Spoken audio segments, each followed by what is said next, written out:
I am walking through a city at night, and the streets are quieter than I expected, illuminated by the warm glow of street lamps that cast long shadows across empty sidewalks. The air carries a coolness that belongs to the hours after midnight, when most windows are dark, and the hum of the day has faded into something softer, something more patient. I pause at a corner, and my eyes are drawn to a building I have passed countless times without truly seeing it. A firehouse, its wide red doors closed now, but somehow still radiating a sense of readiness, of quiet vigilance. The brick facade rises 3 stories, worn smooth in places by decades of weather, and above the doors there is a carved date, 1897, the numbers deep and deliberate, as if someone wanted future generations to remember when this place began its watch over the neighborhood. I stand here longer than I intended, because something about this building feels like a threshold between worlds, a place where history breathes through the present, where the past has left its fingerprints on every stone. There is a bell mounted near the roofline, tarnished green with age, and I imagine all the nights it rang out across these streets, calling people from their dinners, from their beds, from whatever small moment of peace they had carved out of their days. The windows on the 2nd floor are tall and narrow, and through one of them I can see a faint light. Someone awake, someone waiting, and I think about how this pattern of waiting, this readiness to respond, stretches back through centuries, back to times when cities were smaller, when the threat of fire was not an abstract concern, but a visceral fear that shaped how people built their homes, how they organized their communities, how they dreamed about safety. I begin to walk again, slowly, and the rhythm of my footsteps seems to synchronize with my thoughts, which are drifting now toward questions I have never quite asked before.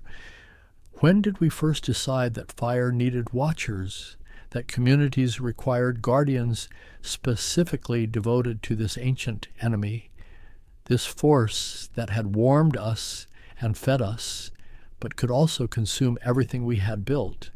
The buildings I pass are a mixture of old and new, some with ornate cornices and detailed masonry, others sleek and modern with glass and steel, and I realize that every single one of them exists because someone, somewhere in history, began to think systematically about how to prevent their destruction.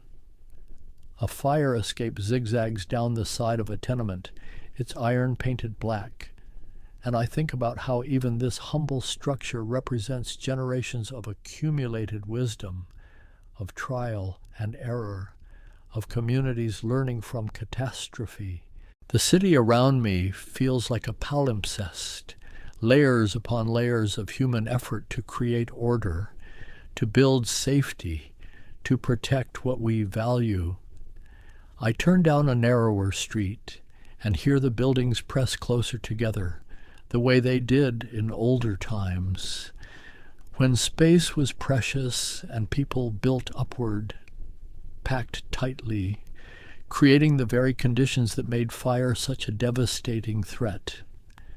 There is a plaque on one wall commemorating a fire that swept through this neighborhood in 1924, and the names of those who fought it, ordinary names, people who lived in this place and decided it was worth defending. I read each name slowly, letting my eyes trace the worn letters, and I feel myself slipping into a different kind of awareness, a recognition that the quiet safety I enjoy tonight, the ability to walk through sleeping streets without fear, rests on foundations built by countless individuals who came before.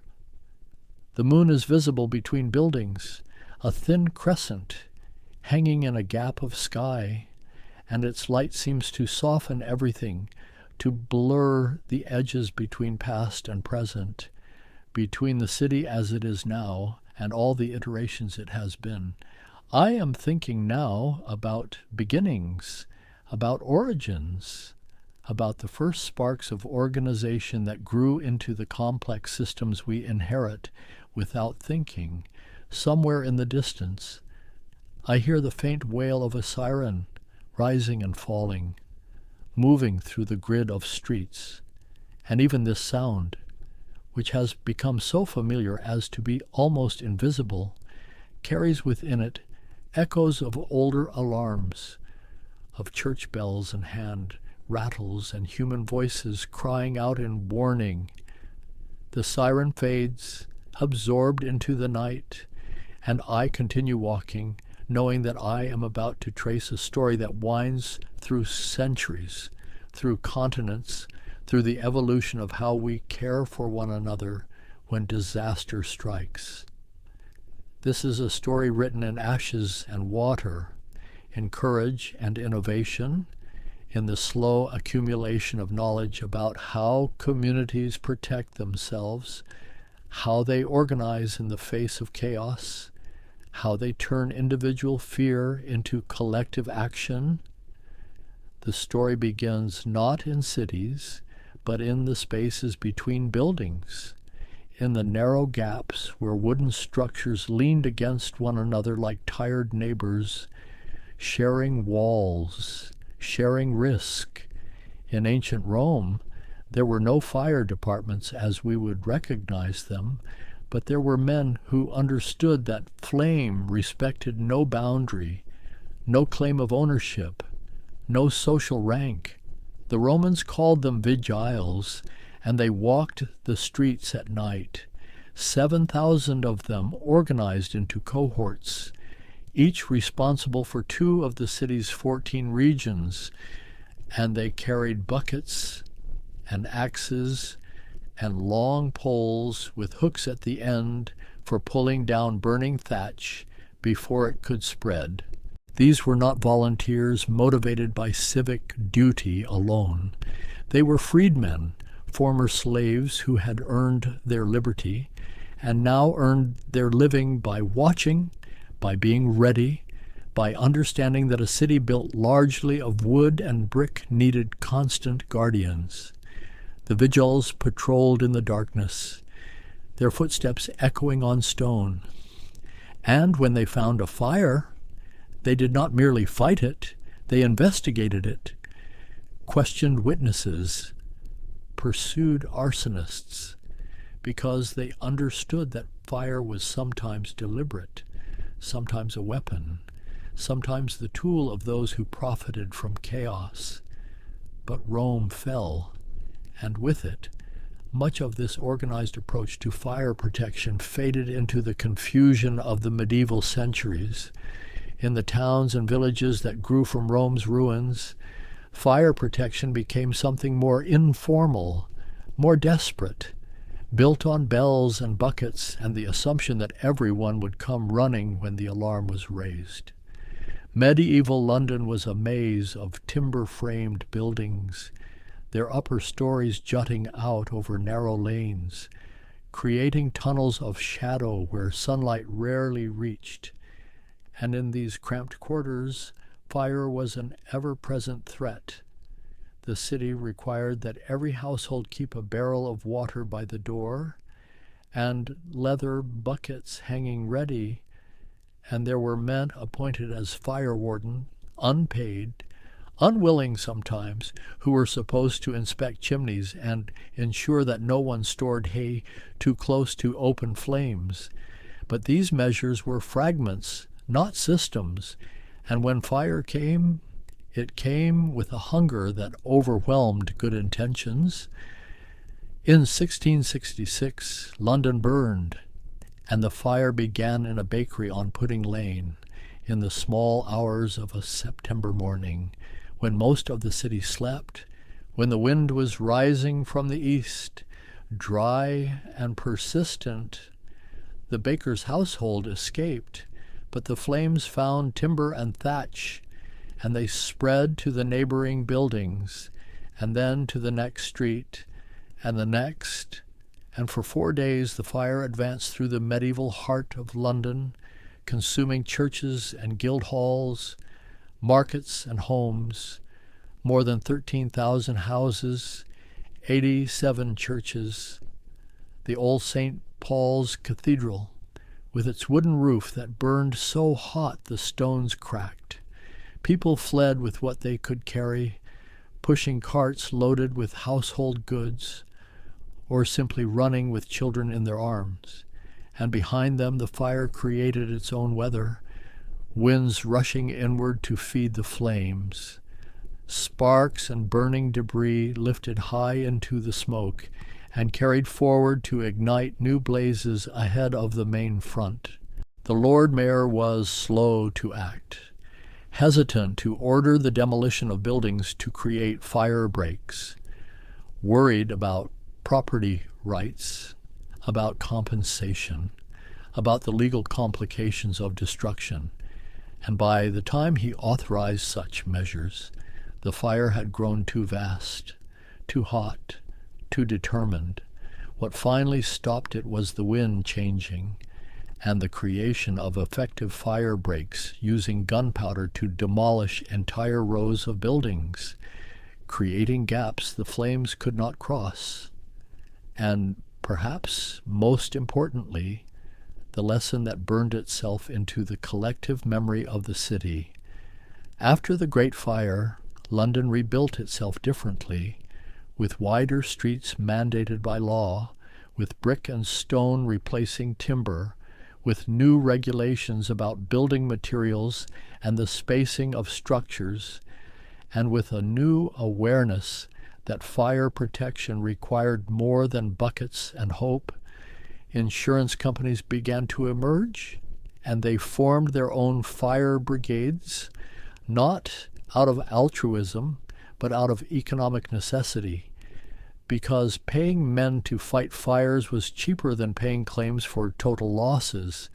Each insurance company marked the buildings it covered with a distinctive metal badge, a fire mark mounted prominently on the facade.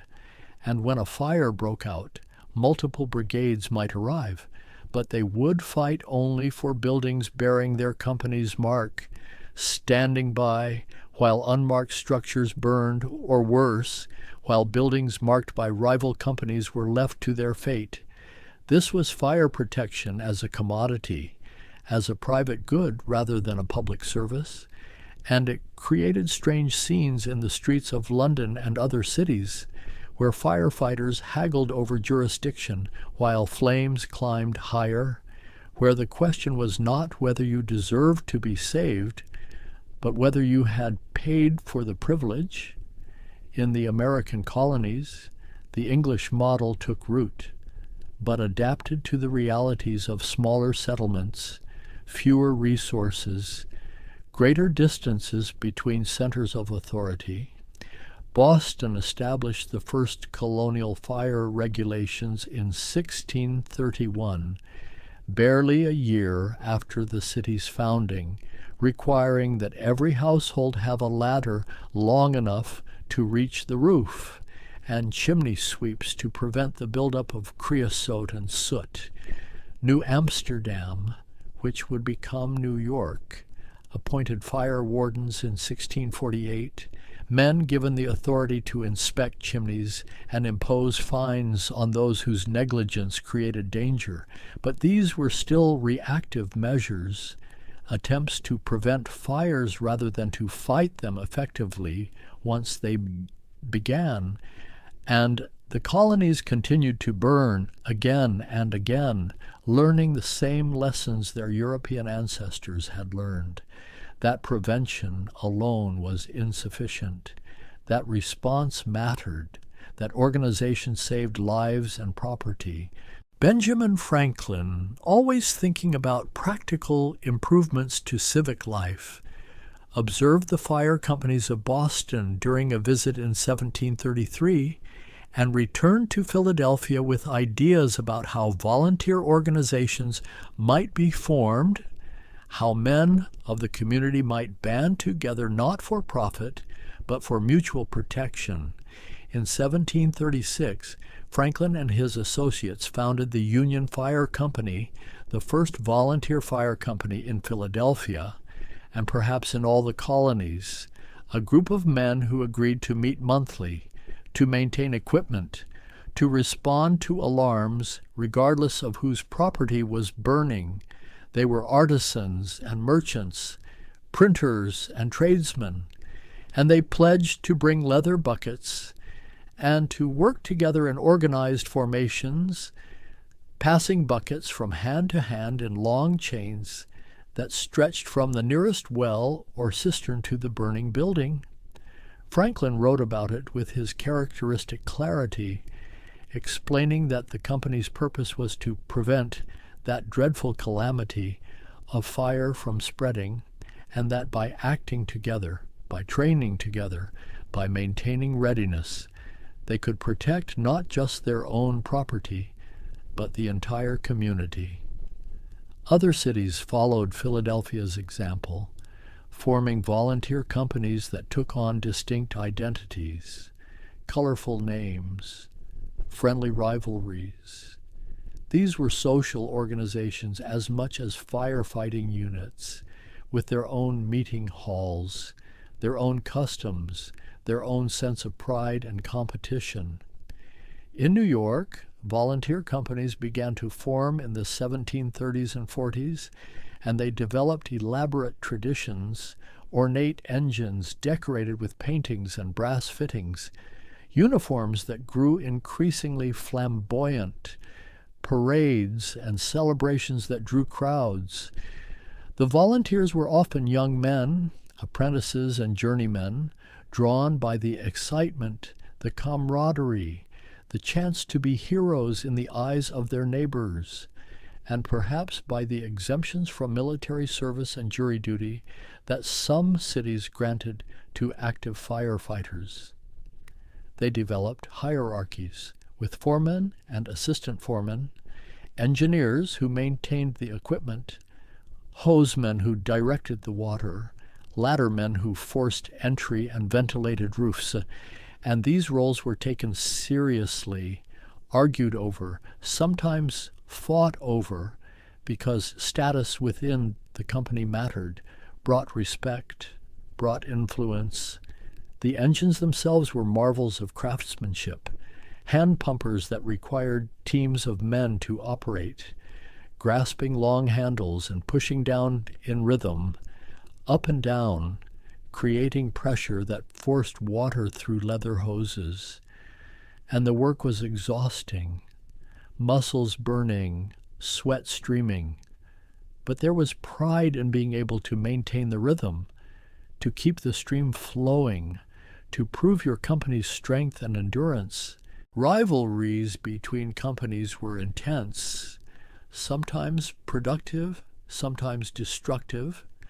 There are accounts of multiple companies arriving at a fire and fighting each other for the honor of being first to the hydrant, first to extinguish the flames. And these fights were not merely verbal. They involved fists and clubs, broken noses and bruised ribs, while behind them, buildings continued to burn.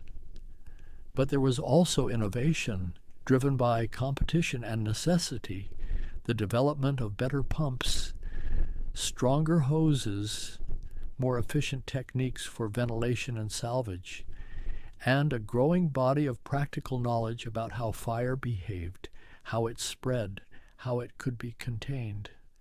In Europe, similar evolution was occurring, though often with more formal organization, more direct government involvement. Napoleon established a military fire service in Paris, staffed by soldiers who brought military discipline to the work of firefighting, and this model spread to other cities. The idea that fire protection might be a professional service funded by public resources, answerable to public authority. but in America. The volunteer tradition remained dominant through most of the 19th century, partly because it worked, partly because Americans were suspicious of standing professional forces that might become tools of political control, partly because the volunteers themselves resisted displacement, defending their traditions, their autonomy, their identity as the protectors of their communities.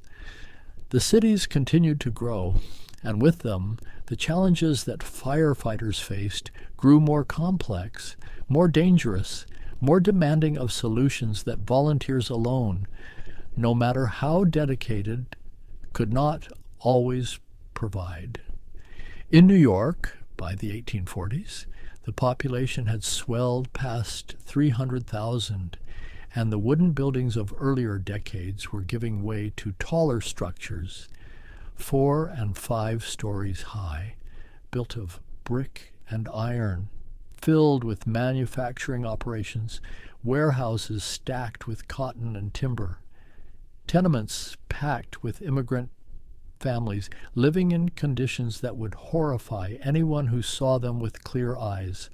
The volunteer companies numbered in the dozens, each with its own territory, its own reputation, its own way of doing things, and they responded to perhaps 1,000 fires a year, rushing through streets crowded with carts and pedestrians, dragging their engines by hand, 50 men or more pulling on ropes, shouting for people to clear the way. When they arrived at a fire, the scene was chaos organized by tradition and experience, the foreman assessing the situation, deciding whether to attack the flames directly or to focus on preventing spread, the engine positioned near the closest water source, men forming bucket brigades if the hydrant pressure was weak or the hoses couldn't reach, ladders thrown up against walls, windows broken to release smoke and heat. Inside the burning building, conditions were hell-made manifest, smoke so thick that men crawled on hands and knees, feeling their way by touch, the heat intense enough to blister skin through their coats, timbers groaning overhead, threatening collapse. And yet they went in again and again, searching for people trapped by fear or injury, or simple disorientation in the black confusion.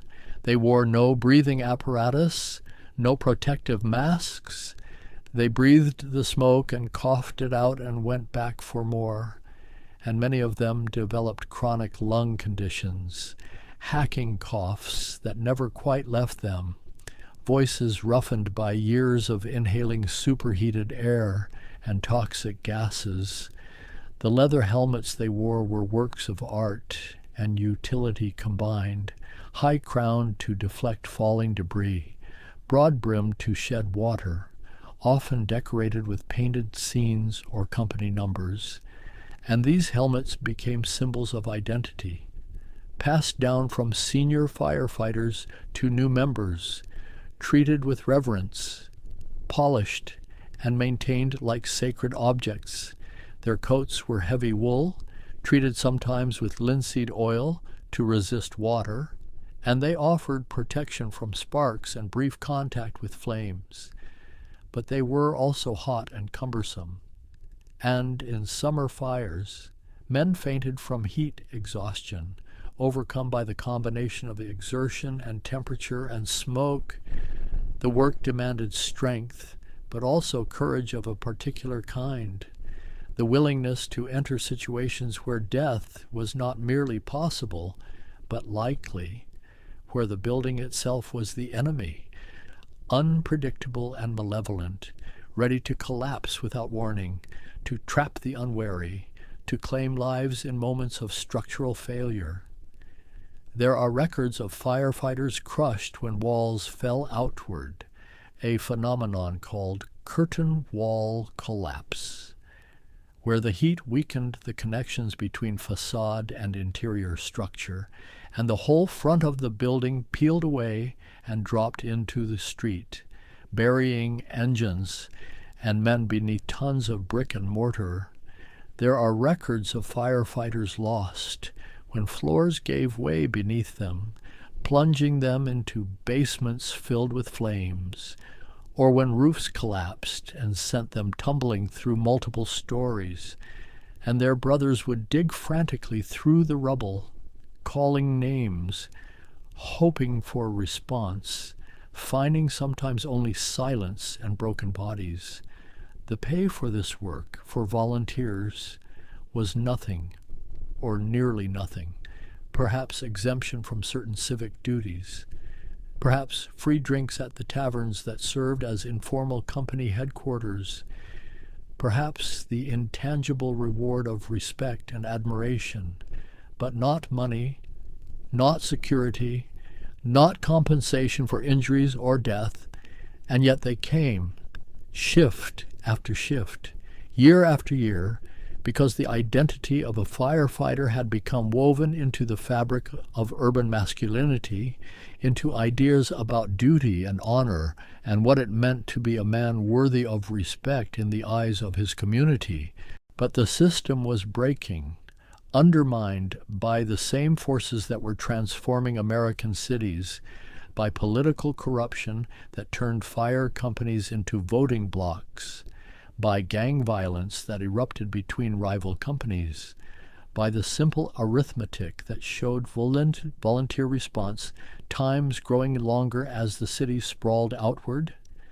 Distances increased, and the men who might once have run to an alarm now had jobs and families and obligations that kept them away. In Cincinnati, in 1853, the city took a radical step. It established the first fully paid, fully professional fire department in the United States, abolishing the volunteer companies and replacing them with salaried firefighters who worked scheduled shifts, who could be disciplined for failing to respond, who could be trained to uniform standards, who represented the city's authority rather than their own company's pride. The volunteers resisted. Of course they resisted. They saw professionalization as an insult to their service, as unnecessary expense, as the intrusion of politics into what had been a brotherhood based on shared risk. And in some cities, the transition was violent, with volunteer companies refusing to disband, refusing to surrender their equipment, staging demonstrations and even riots to protest their displacement. But the logic of professionalization was inexorable. Cities needed firefighters who would be there when the alarm sounded, not firefighters who might be there if they weren't at work, or too drunk, or feuding with the company whose territory the fire happened to be in.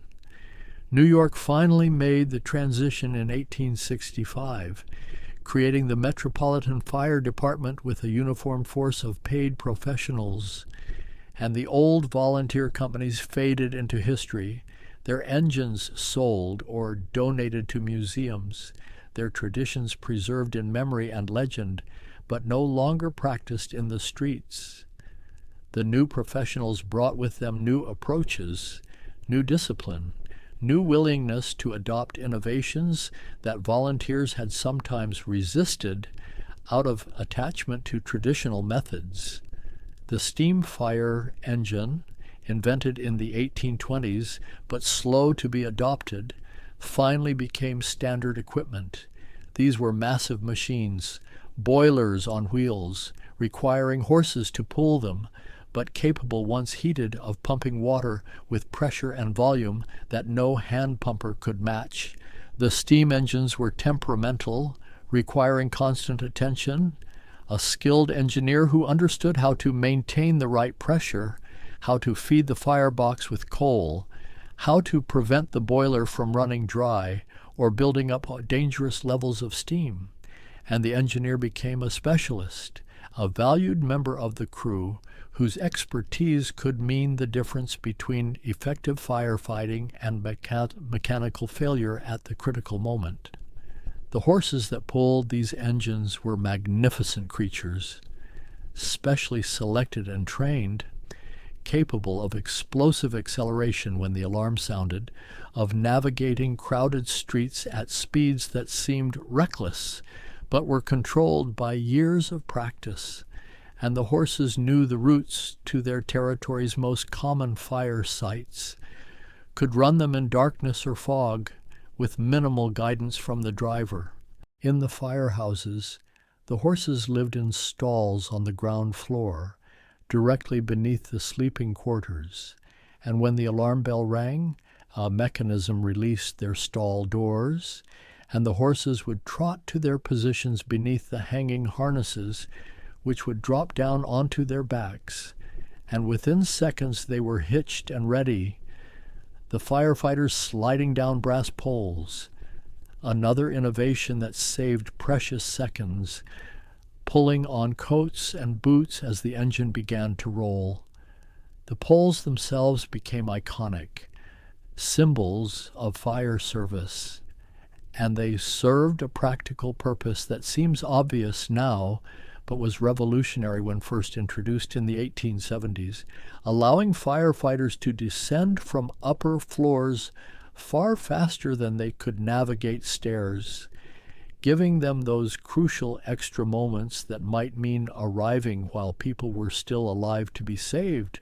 The firehouses, too, evolved into purpose-built structures, no longer just rented spaces or converted buildings, but facilities designed specifically for the work of firefighting, with high ceilings to accommodate the tall engines, with wide doors that allowed rapid egress, with training towers attached where firefighters could practice ladder work and hose handling, where they could learn to work at heights, to overcome the natural fear of climbing extension ladders that swayed and flexed under their weight.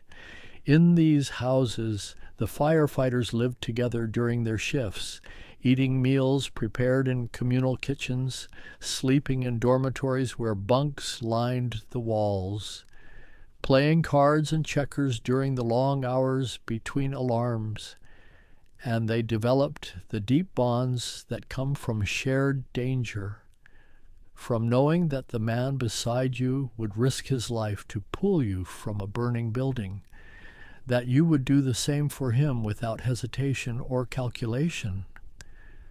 The culture of the firehouse was tribal, hierarchical, built on unwritten rules about respect and seniority, about proving yourself through performance under fire, about earning the right to speak your mind in company discussions, and new firefighters, probies, spent months or years being tested, hazed sometimes, taught through a combination of formal instruction and deliberate neglect that forced them to learn by watching, by making mistakes, and surviving them. The equipment evolved with bewildering speed in the late 19th century, innovations cascading one upon another. The introduction of rubber-lined cotton hose that was lighter and more durable than leather, the development of nozzles that could create straight streams or fog patterns, depending on the need, the invention of aerial ladders mounted on wagons, extending to heights that ground ladders could never reach, allowing firefighters to access upper floors of the increasingly tall buildings that were transforming urban skylines. And always, there was fire, relentless, teaching its lessons through tragedy, through failure, through the accumulation of experiences that gradually, painfully, built up the body of knowledge that would become the science and art of modern firefighting. The Chicago fire of 1871 burned for 2 days, destroying more than 3 square miles of the city, killing hundreds, leaving 100,000 homeless, and it began, like so many fires before it, in a small way, in a barn, spreading to neighboring structures, and then racing through a city built largely of wood, driven by winds off the prairie, overwhelming the fire department's capacity to respond. In the aftermath of Chicago, cities across America rebuilt with new codes, new materials, new understanding that fire prevention required regulation backed by enforcement, inspection regimes, penalties for violations, and the recognition that individual property rights had to be balanced against collective safety. The firefighters who rebuilt Chicago's department learned from the catastrophe, implementing better communication systems, installing fire alarm boxes on street corners where anyone could pull a lever and summon help. Each box connected by telegraph wire to central stations where operators would dispatch the nearest companies. And this system spread to other cities, creating networks of vigilance that reduced response times, that gave people a way to call for help that didn't require running to find a firefighter or ringing church bells that might not be heard over the noise of daily life. The telegraph alarm boxes were painted red, mounted on iron posts, and they became familiar landmarks, points of reference when giving directions, symbols of the city's commitment to protection, and children were taught how to use them, taught that false alarms were serious crimes, that the boxes existed for genuine emergencies only. But fires continued. Of course they continued. In factories where safety regulations were ignored or non-existent. In tenements where landlords packed families into spaces barely large enough for one. In warehouses where flammable materials were stored without regard for proper separation or ventilation. And each fire taught new lessons, revealed new gaps in knowledge or preparation. The Triangle Shirtwaist Factory fire in New York in 1911 became a turning point, not just for fire safety, but for labor rights, for building codes, for the entire relationship between workers and the industries that employed them. The factory occupied the top 3 floors of a 10-story building, and it employed mostly young women, immigrants, some barely into their teens, working at sewing machines arranged in tight rows, fabric and thread everywhere, scraps accumulating on the floor. And when fire broke out on a Saturday afternoon, it spread with terrifying speed through the combustible materials. The workers rushed to the exits, but some doors were locked from the outside to prevent theft, to keep workers at their stations, and the women found themselves trapped, pounding on doors that wouldn't open, screaming for help that came too late. The fire escapes, inadequate and poorly maintained, collapsed under the weight of people trying to flee, sending them plummeting to the pavement below, and firefighters arriving at the scene found their ladders couldn't reach the upper floors. Their hoses couldn't project water high enough. Their equipment designed for a different era, for buildings that didn't scrape the sky. And so the women jumped, one after another, choosing the fall over the flames. And firefighters spread nets below, tried to catch them, but the force of bodies falling from such height tore through the nets, or knocked the holders off their feet, and the bodies accumulated on the sidewalk. 146 dead, most of them women, most of them young, most of them immigrants who had come to America seeking opportunity and found instead a death that might have been prevented. The outrage that followed, the public fury, the demands for accountability, these led to reforms that transformed building codes, fire safety regulations, workplace protections, and the fire service itself began to change, to demand equipment capable of reaching the heights where people now worked and lived. Motorized fire apparatus began to replace horse-drawn equipment in the 1910s and 20s. Engines powered by gasoline, capable of faster response, carrying more water.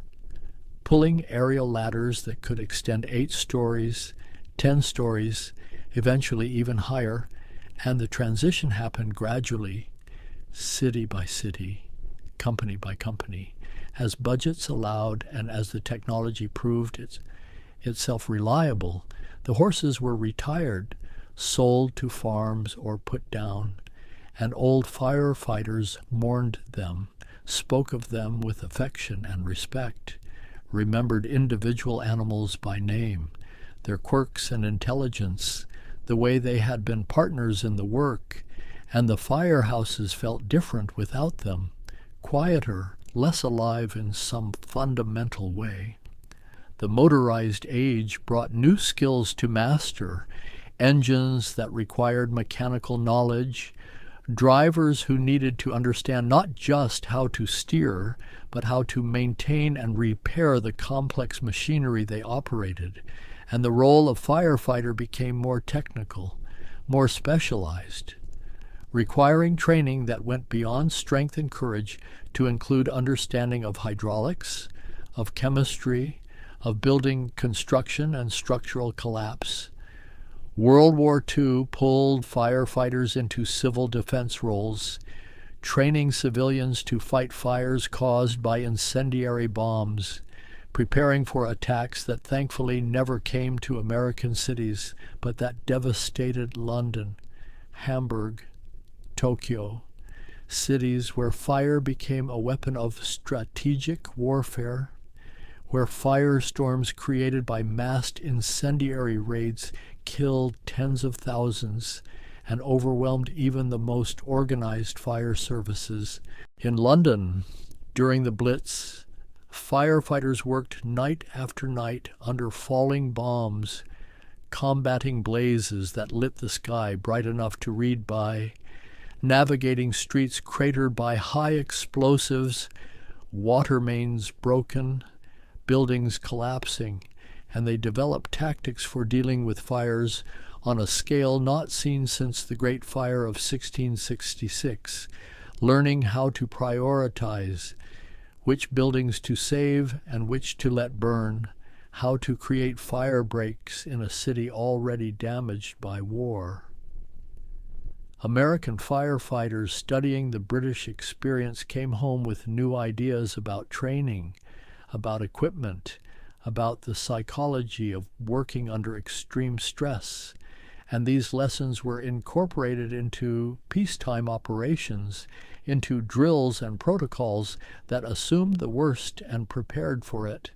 The post-war decades saw continued evolution, the development of self-contained breathing apparatus that finally allowed firefighters to enter smoke-filled spaces without breathing the poison. Masks connected to tanks of compressed air, heavy and cumbersome at first but constantly improving, becoming lighter, more reliable, more comfortable, and mandatory, because the science was finally catching up to what firefighters had known instinctively for generations, that smoke killed as surely as flame, that the invisible gases were as dangerous as the visible fire. The gear evolved too, from heavy wool coats to turnout coats made of synthetic materials that could withstand higher temperatures, that reflected radiant heat, that incorporated moisture barriers and thermal liners, transforming firefighters into something that looked almost alien, bulky and anonymous behind their masks and hoods, but far better protected than their predecessors had been. Radios became standard, allowing communication between crews working in different parts of a building, between the incident commander outside and the teams inside. Coordination that saved lives by preventing firefighters from working at cross purposes, by allowing rapid warnings when conditions changed, when collapse was imminent, when it was time to evacuate. The science of fire behavior developed into a discipline taught in academies and universities. Researchers studying how fires started, how they grew, how they moved through buildings, discovering that fire was not the simple thing it appeared, but a complex phenomenon governed by principles of chemistry and physics, by fuel load and ventilation, by the geometry of spaces and the materials of construction. Firefighters learned about flashover, the moment when a room fire grows hot enough that all combustible materials reach ignition temperature simultaneously, and the entire space erupts into flame, and they learn to read the signs, the rolling smoke at the ceiling, the blackening of windows, the heat building faster than it had been, and they learned that when those signs appeared, you had seconds to get out or you were likely to die. They learned about backdraft, the explosion that occurred when oxygen was suddenly introduced to a fire that had been burning in an oxygen-depleted environment, when a door was opened or a window broke and air rushed in and the superheated gases ignited all at once, blowing out walls, killing anyone in the path. And they learned to ventilate carefully, to control the flow of air, to understand that sometimes the safest thing was to let fire burn under controlled conditions rather than to attack it blindly. The urban landscape continued to change, buildings growing taller, materials becoming more varied, plastics and synthetics that burned hotter and produced more toxic smoke than the wood and cotton of earlier eras. And fire departments adapted, developed specialized teams for high-rise fires, for hazardous materials incidents, for technical rescues involving collapsed structures or confined spaces. By the 1970s and 80s, fire departments in major cities were responding not just to fires, but to medical emergencies, to car accidents, to any situation where someone called 911 and needed help. And firefighters became cross-trained as emergency medical technicians, as paramedics, expanding their role from fire suppression to all hazards emergency response. The culture began to change too, slowly, reluctantly in some quarters. As women fought for the right to serve as firefighters, facing discrimination and harassment, having to prove themselves over and over in ways that male firefighters never did, but gradually, establishing their place in companies and departments across the country. The firehouses remained, though many of the old buildings were replaced by modern safe facilities, built with separate sleeping quarters and bathrooms, with fitness centers and kitchens designed for crews that might include both men and women, with spaces for the increasingly complex equipment that modern firefighting required. And still, beneath all the changes, beneath the technology and the science and the evolution of methods and equipment, the fundamental nature of the work remained. It was still about running toward danger when others ran away, about entering burning buildings to search for people who might be saved, about making split-second decisions with incomplete information and living with the consequences, about the bond between firefighters that transcended words, that was forged in heat and smoke and the shared knowledge of mortality. The 21st century brought new challenges, terrorism that turned buildings into targets, into crime scenes where firefighters worked alongside police and federal agents, where fires were not accidents but acts of war. And on September 11th, 2001, the fire service suffered its worst single loss. 343 firefighters killed when the Twin Towers collapsed.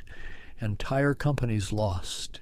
Men who had climbed stairs in the burning buildings, carrying heavy equipment, trying to reach people trapped above the impact zones, still climbing when the structures failed.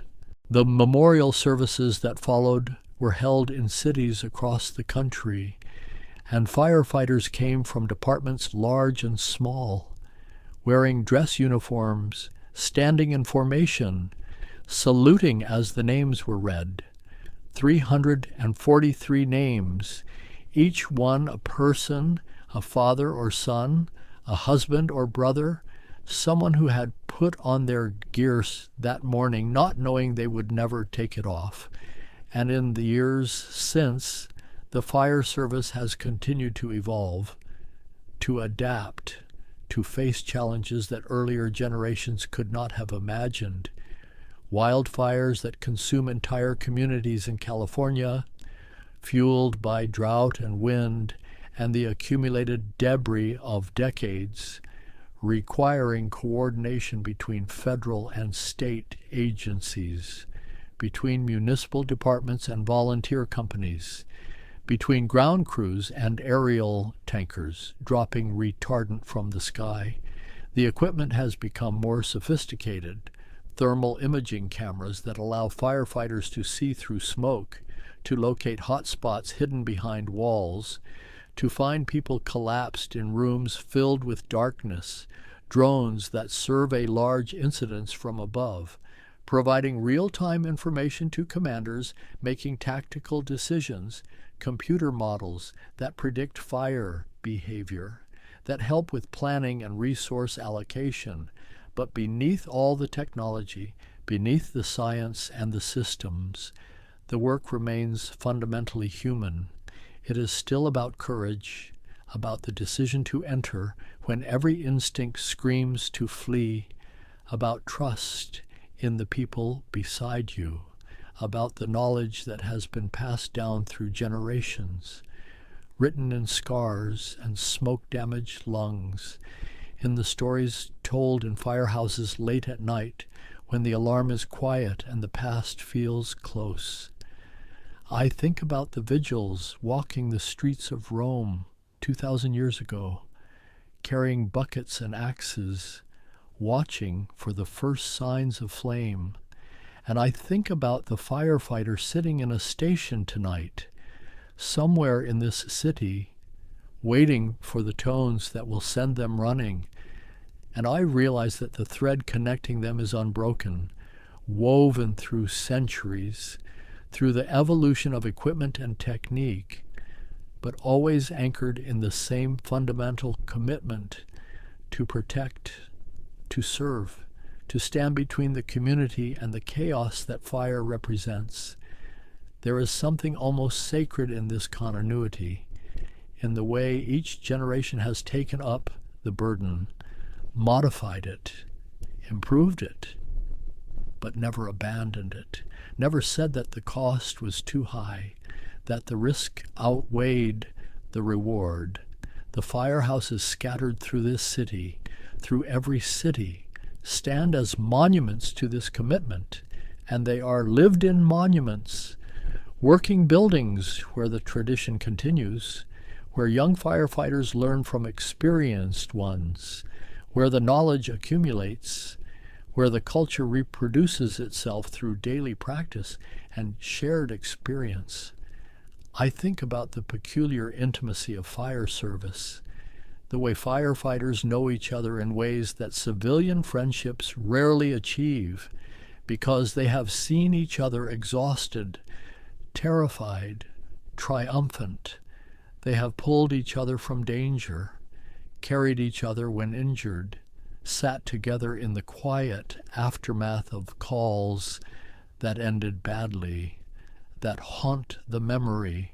There is a phrase firefighters use, the brotherhood, and it carries weight precisely because it is earned, not assumed, not automatic, but built through experience, through proving yourself reliable, through showing up shift after shift, through doing the work even when it is tedious, even when it is terrifying, even when the outcome breaks your heart.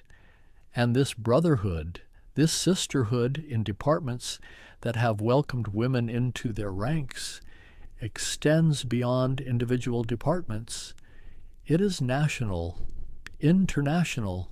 Firefighters from different cities, different countries, recognize each other as members of the same tribe, speak a common language of tactics and techniques, share an understanding that needs no explanation. I walk past another fire station, different from the first, but somehow the same. The red doors, the apparatus visible through the windows, the lights on inside, and I feel the presence of all the firefighters who have ever lived, who have ever fought fire, who have contributed their small piece to the vast accumulated knowledge that makes modern fire protection possible. They are legion and mostly anonymous, their names unrecorded except perhaps on department rosters, on memorial walls, in the fading memories of those who knew them, and yet their legacy is everywhere, in every building code that prevents construction of fire traps, in every sprinkler system that activates automatically, in every smoke detector that wakes a family in time to escape, in every child who survives because firefighters arrived in time, in every city that stands instead of burning. The story I have been tracing through the night is not finished. It continues, adapting to new challenges, to climate change that makes wildfires more frequent and intense, to aging infrastructure that increases the risk of collapse, to budget constraints that force departments to do more with less, to the simple reality that fire remains, as it has always been, both servant and threat, useful when controlled, devastating when free.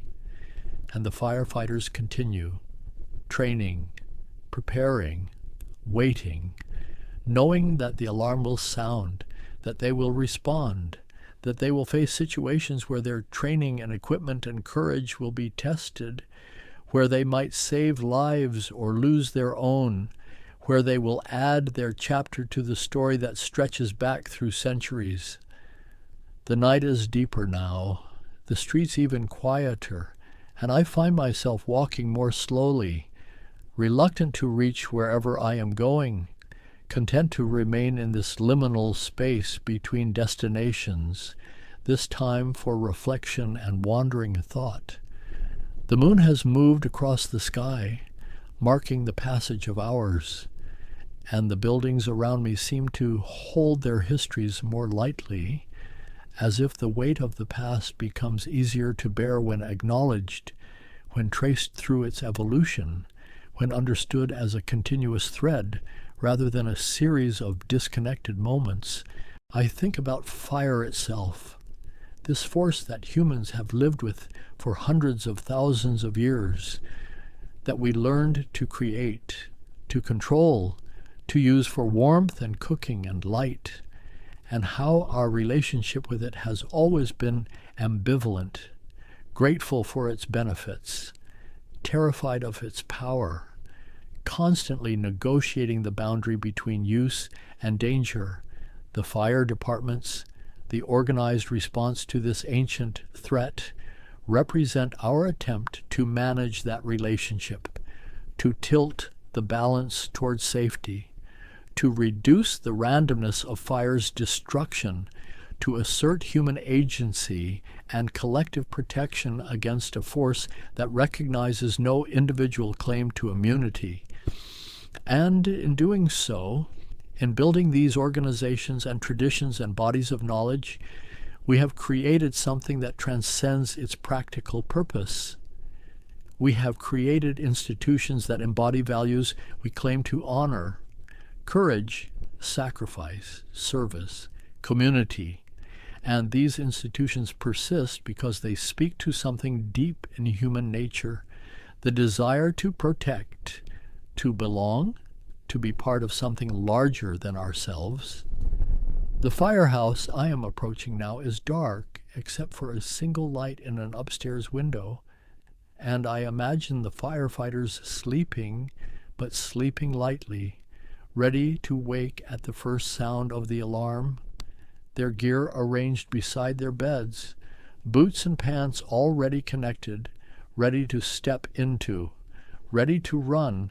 This readiness, this perpetual state of potential action, is the defining characteristic of fire service, and it requires a particular kind of person, someone who can live with uncertainty, who can snap from rest to full engagement in seconds, who can maintain focus and skill through long periods of routine interrupted by moments of extreme danger. I do not have this quality. Most people do not. And there is no shame in that, but there is recognition, there is gratitude, there is a quiet appreciation for those who do, who choose this life, who find in it meaning and purpose and identity. The city around me exists because of them, because of the accumulated efforts of generations of firefighters who prevented small fires from becoming conflagrations, who stopped destruction before it spread, who created through their vigilance the conditions that allow urban life to flourish, to grow, to build upward and outward with some confidence that the structures will endure. And yet fire remains, waiting, patient, opportunistic, ready to exploit any lapse in attention, any failure of equipment, any combination of circumstances that creates the conditions it needs to grow, to spread, to consume this tension between protection and threat, between human organization and natural force, gives the story its ongoing relevance, its perpetual urgency, because the work is never finished, the victory never final. Each shift begins anew. Each alarm is its own challenge, each fire its own test. I am walking away from the firehouses now, letting the distance grow, feeling the pull of other thoughts, other destinations, but carrying with me the awareness I have gained tonight, the sense of connection to a history that continues, that lives in the present, that will extend into the future as long as humans build cities, as long as we use fire, as long as we value the lives of our neighbors enough to organize their protection. The sky is beginning to lighten in the east, not sunrise yet, but the first suggestion of it, the darkness thinning, the stars fading, and with this change comes a shift in the city's rhythm, a sense of ending and beginning, of night giving way to day, of one story concluding so another can start. My footsteps echo on the empty pavement, a solitary sound in the quiet, and I realize I'm tired, pleasantly tired, the kind of a weariness that comes from long walking, from sustained attention, from allowing thoughts to unfold at their own pace without rushing toward conclusion. The buildings around me are familiar now. I am returning to known territory, to the ordinary world of daily life, but I am returning changed, carrying new understanding, new appreciation for the systems and traditions that operate invisibly, that protect without fanfare, that ask nothing in return except the chance to serve. And as the night releases its hold, as the city begins to wake, I let the story I have been tracing settle into memory, not forgotten, not set aside, but integrated, becoming part of the accumulated knowledge I carry, part of the way I see the world, part of the quiet gratitude I feel for living in a time and place where fire, ancient and powerful as it is, has been tamed enough, managed enough, that I can walk through the night without fear, can sleep without watching, can trust that if flame appears, there will be people ready to fight it, people trained and equipped and willing, people who have chosen, freely and repeatedly, to stand guard while the rest of us dream. I imagine a room lit by candlelight, somewhere in the heart of London, in the year 1700 and something, where the air smells faintly of beeswax and old paper, and outside the window the city settles into its evening rhythm, the clatter of carriages fading, the voices of street vendors growing softer, until there is only the occasional footstep on cobblestone and the whisper of pages turning. There is something about this particular century, this stretch of decades between 1699 and 1800, that feels like the slow unfurling of a new kind of consciousness, as if the English language itself were waking from a long dream, stretching its limbs, finding new shapes and possibilities in the mouths of those who spoke it and the hands of those who wrote it. The books that emerged from this time, they rest now in libraries and private collections, their leather bindings cracked with age, their pages yellowed like autumn leaves. But once they were new, once they were revolutionary, passed from hand to hand in coffee houses where men gathered to argue about philosophy and politics, read aloud in drawing rooms where women debated ideas that the world outside told them were not theirs to consider.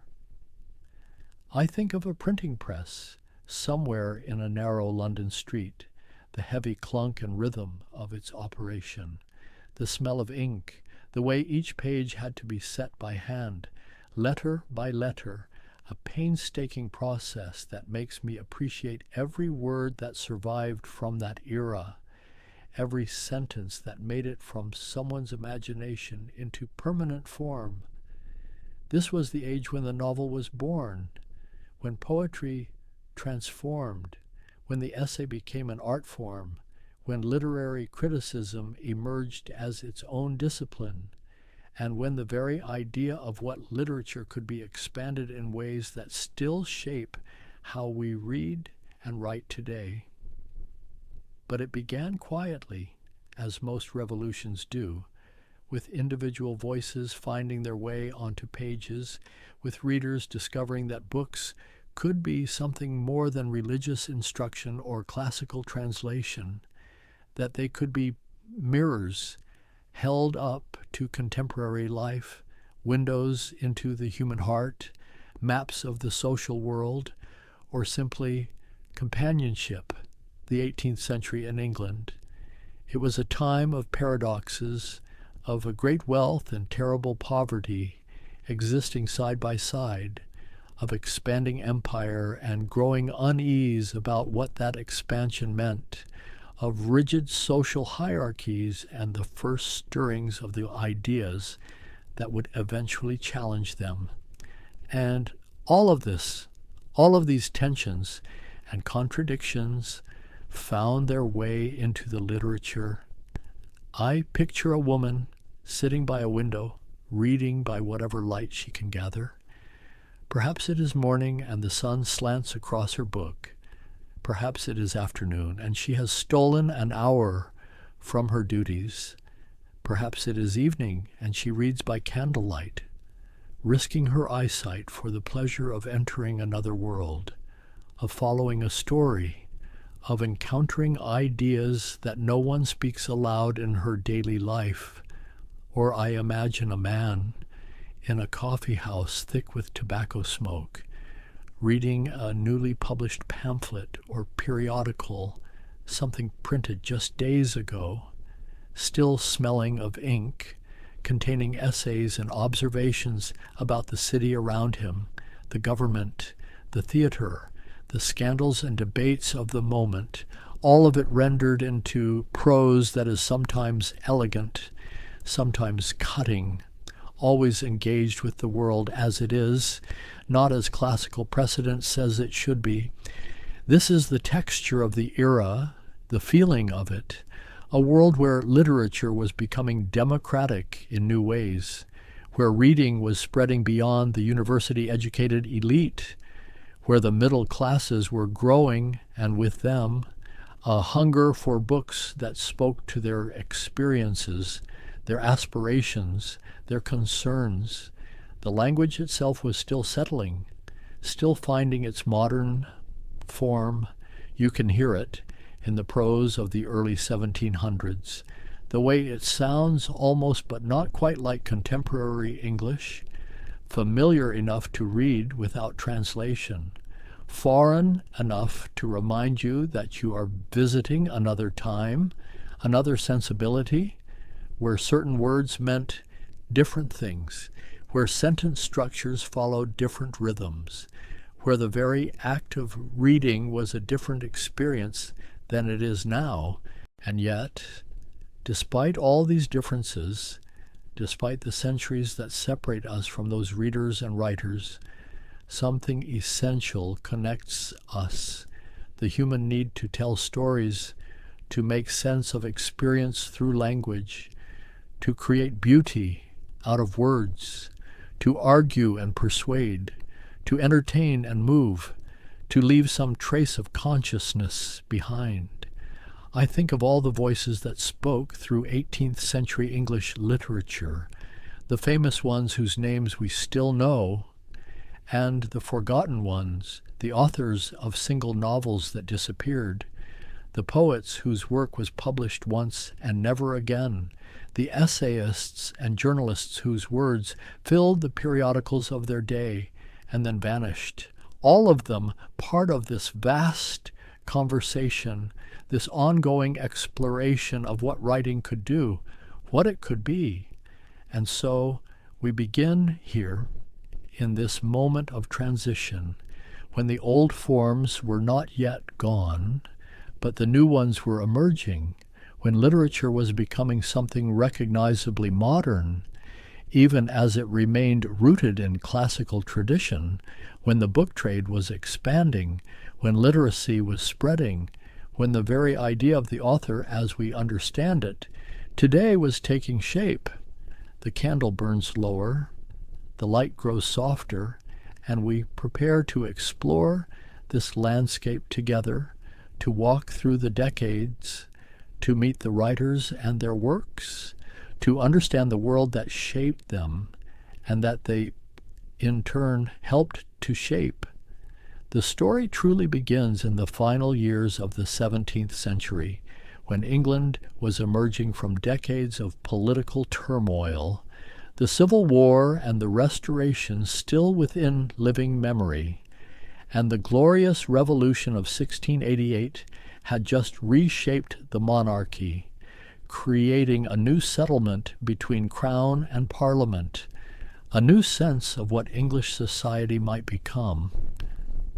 In 1688, the same year that William and Mary took the throne, John Locke published his essay concerning human understanding, a work of philosophy that would ripple through the literature of the coming century, with its insistence that the mind begins as a blank slate, that knowledge comes from experience, that human beings are shaped by their environments and educations. These ideas would influence novelists and poets for generations, giving them permission to explore how characters develop, how circumstances form personality, how the individual consciousness works. But it was in 1690, just as the new decade began, that something else happened, something that might seem small but was actually seismic in its implications.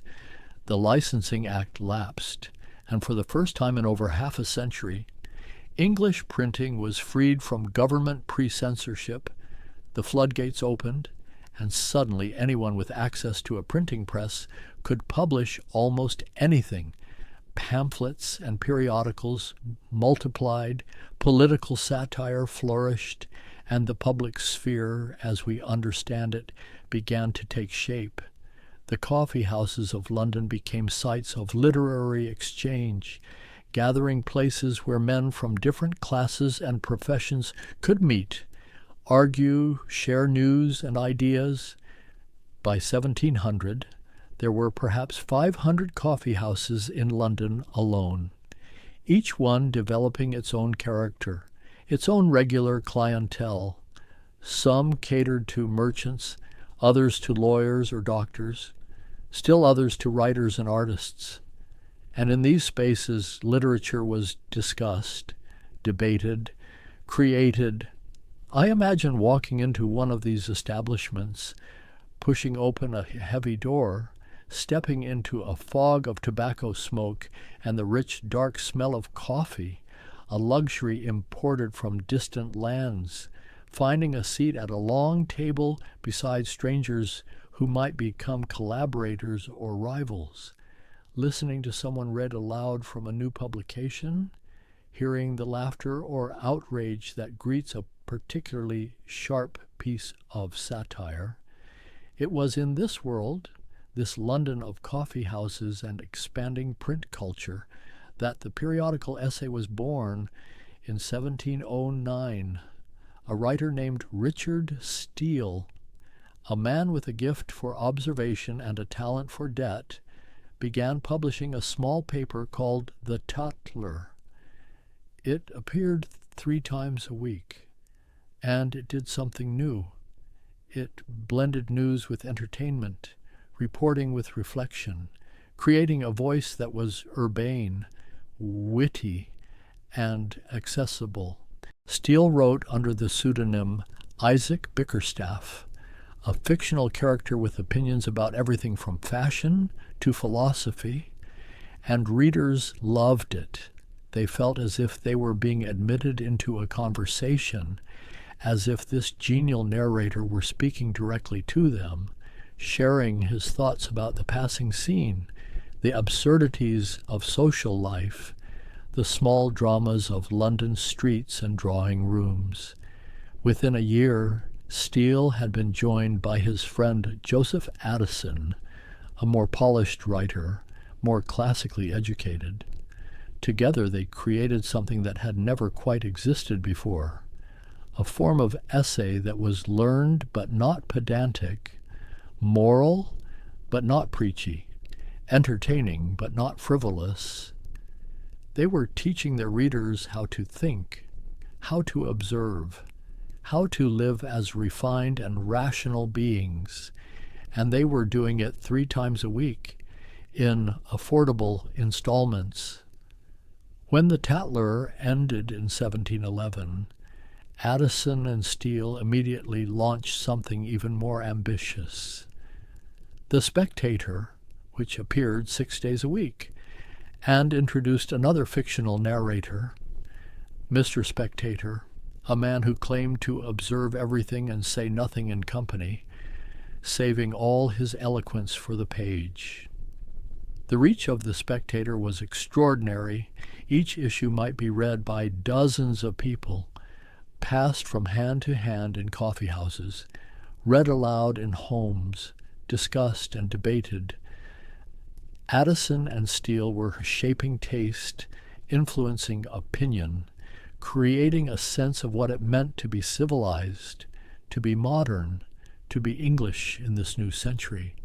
They wrote about literature and theater, about the follies of fashion and the importance of moral virtue, about the need for religious tolerance and the dangers of political extremism. They created recurring characters: Sir Roger de Coverley, the kindly country gentleman; Sir Andrew Freeport, the merchant; Captain Sentry, the soldier, each representing a different strand of English society, and through their gentle interactions, readers learned to see their world with new eyes. But while the periodical essayists were teaching readers how to think and observe, another revolution was quietly beginning in the realm of prose fiction for centuries. Narrative prose in English had mostly taken the form of romance, tales of knights and ladies, improbable adventures, allegorical journeys, stories set in distant times and places, offering escape but not reflection on contemporary life. What if prose fiction could do something different? What if it could represent the world as it actually was, the lives people actually lived? What if it could explore the inner workings of consciousness, the moral choices ordinary people faced, the social pressures that shaped behavior and destiny. In 1719, a man named Daniel Defoe, already in his late 50s, already the author of hundreds of political pamphlets and works of journalism, published a book called Robinson Crusoe. It purported to be the true account of a sailor shipwrecked on an island, alone for decades, surviving through ingenuity and faith, and readers devoured it, not as fantasy, but as something that felt real, convincing, immediate. Defoe had stumbled onto something, or perhaps he had deliberately crafted it, a prose style that mimicked reality, that accumulated detail upon detail, that followed the rhythms of actual experience rather than the conventions of romance. His Crusoe kept accounts, inventoried his possessions, described the practical steps of building shelter and finding food, and in all this mundane specificity, readers found something transfixing. The book became a sensation, and Defoe, sensing opportunity, quickly produced more in 1720. Memoirs of a Cavalier and Captain Singleton in 1722, his masterpiece. Moll Flanders, the supposed autobiography of a woman born in Newgate Prison who becomes a thief, a seductress, a transported convict, and finally a penitent, all narrated in her own voice, direct, unadorned, morally complex. Moll Flanders was not a heroine in any conventional sense. She was calculating, often amoral, driven by the need to survive in a world that offered women few respectable options. And yet, in Defoe's hands, her story became compelling, even sympathetic, because it felt true to the realities of life, especially for those without wealth or status or family protection. What Defoe had created, though he might not have called it this, was something approaching the novel as we understand it, prose fiction that took ordinary life as its subject, that developed character through accumulated detail and choice, that explored the relationship between individual and society, that made readers care about people who resembled themselves more than they resembled heroes of romance. And he was not alone. In 1726, a clergyman and satirist named Jonathan Swift published Gulliver's Travels, ostensibly another travel narrative, another tale of adventure in distant lands, but actually a savage satire of human nature, of politics, of the pretensions of science and learning, of empire and war. Swift's genius was to use the form of the travel narrative, already popular, and twist it into something strange and disturbing. Gulliver visits lands of tiny people and giants, of rational horses and bestial humans, and with each voyage, Swift's vision of humanity grows darker, more pessimistic, until by the final book, Gulliver returns home unable to bear the sight or smell of his own family, preferring the company of horses. It was published anonymously, but everyone knew who had written it, and it became an immediate bestseller, read by everyone from children who enjoyed the adventure to politicians who recognized themselves in Swift's portraits of corruption and folly. It showed that prose fiction could be a vehicle for serious ideas, for philosophical inquiry, for social criticism of the sharpest kind. These early decades of the 18th century, this period from roughly 1700 to 1730, were years of experimentation and discovery. Writers were learning what prose could do, how it could capture experience, represent consciousness, satirize society, entertain and instruct simultaneously. The language they used was still forming, still finding its rhythms. You can hear in Defoe's sentences the influence of journalism, of the plain style that valued clarity over ornament. In Swift you hear something more elaborate, more controlled, the prose of a classicist who had read his Latin authors and learned from them the arts of irony and structure. And beneath all of it, beneath the coffee houses and the periodicals, the emerging novels and the satirical fictions, was the expansion of the reading public. More people were learning to read. The middle classes were growing, and they wanted books. They wanted stories. They wanted to see their world reflected, examined, transfigured through language.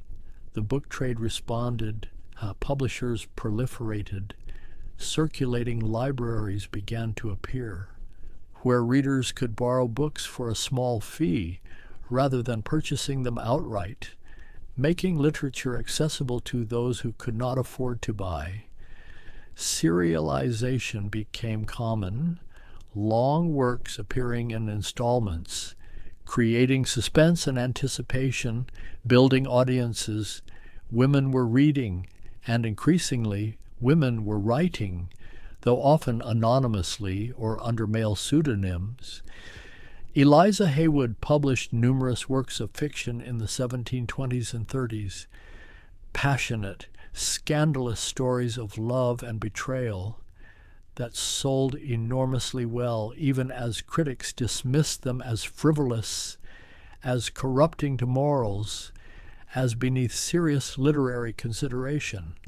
But they were read widely, hungrily, and they met needs that the more respectable literature did not, needs for emotional intensity, for exploration of desire, for stories centered on women's experiences, on the limited choices available to them, on the marriages that determined their fates, the tension between respectability and popularity, between moral instruction and entertainment, between classical learning and contemporary relevance. These tensions ran through all of 18th century literature, and they were already visible in these early decades in the debates about what literature should be, what it should do, who should write it, who should read it. By 1730, the landscape was set. The periodical essay had established itself. Prose fiction had emerged as a legitimate, even important form. Satire flourished, and poetry, though we have not yet spoken of it, continued in both its classical modes and in new experimental directions. The stage was prepared for what would come next, for the full flowering of the novel, for the great works of mid-century, for the voices that would define the age. But already, in these first 30 years, something fundamental had shifted. Literature in English had become modern, recognizably so, and there was no going back. The 1730s arrived, and with them came a shift in the literary atmosphere. Something was gathering, a sense that prose fiction could be more than satire or adventure, that it could explore the human heart with the depth and seriousness that had previously belonged to poetry and drama alone. In 1740, a printer named Samuel Richardson, a man of modest origins who had built a successful business, who had never attended university, who lived a quiet life in the suburbs of London, published a novel that would change everything. He called it Pamela, or Virtue Rewarded, and it told the story of a young servant girl who resists the sexual advances of her master, maintaining her virtue through hundreds of pages of attempted seduction, until finally he offers her marriage, elevating her to his own rank, Richardson had written the book almost by accident. He had been compiling a volume of model letters for those unaccustomed to writing, and the letters began to form a narrative, a story told entirely through correspondence, giving readers direct access to Pamela's thoughts and feelings, her fears and hopes, moment by moment, day by day. The effect was unlike anything readers had experienced before. They felt as if they were reading actual letters, as if Pamela were a real person, as if her struggles and triumphs were happening now, in real time. The epistolary form created an intimacy, an immediacy that third-person narration could not match, and the public response was extraordinary. Sermons were preached about Pamela's virtue. Editions sold out. Translations appeared across Europe. Fan letters poured in, though there was also fierce criticism. Some readers found Pamela calculating rather than virtuous. Others objected to the implication that a servant could marry her master, that class boundaries could be crossed, that social hierarchy was not divinely ordained and immutable. Richardson had touched something raw, something essential about his society and its anxieties, about class and gender, about virtue and reward, about whether moral worth could outweigh social station, and he had done it through the novel, through prose fiction, demonstrating that this form could engage with the deepest questions of how to live, how to be good, how to navigate a world of power and desire. He followed Pamela with an even more ambitious work. Clarissa, published in 1748, a massive novel, over 1 million words, told through letters exchanged among multiple correspondents, the story of a young woman of good family, trapped between her parents' demand that she marry a wealthy man she despises and the seductive promises of a charming rake named Lovelace. Clarissa tries to escape, and in doing so falls into Lovelace's power. He kidnaps her, imprisons her in a brothel, and finally, when all his attempts at seduction fail, he drugs and rapes her. And from this violation there is no recovery. Clarissa wastes away, maintaining her moral purity even as her body fails, and dies, a martyr to virtue in a world that cannot protect innocence. It is a dark book, a tragic book. Readers wept over it, begged Richardson to let Clarissa live, to marry Lovelace, to find happiness. But Richardson refused. He understood that the power of his novel lay precisely in its refusal of easy comfort, in its insistence that virtue did not always triumph, that good people suffered, that the world was not just, and that this injustice demanded recognition, demanded grief, demanded change. The novels took hours to read, days, weeks. Readers immersed themselves in the minutiae of feeling, the subtle shifts of emotion, the moral deliberations, the letters that captured every nuance of consciousness. Richardson had created a new kind of realism, not Defoe's realism of external detail and circumstance, but a realism of interiority, of the inner life rendered with unprecedented fullness and precision.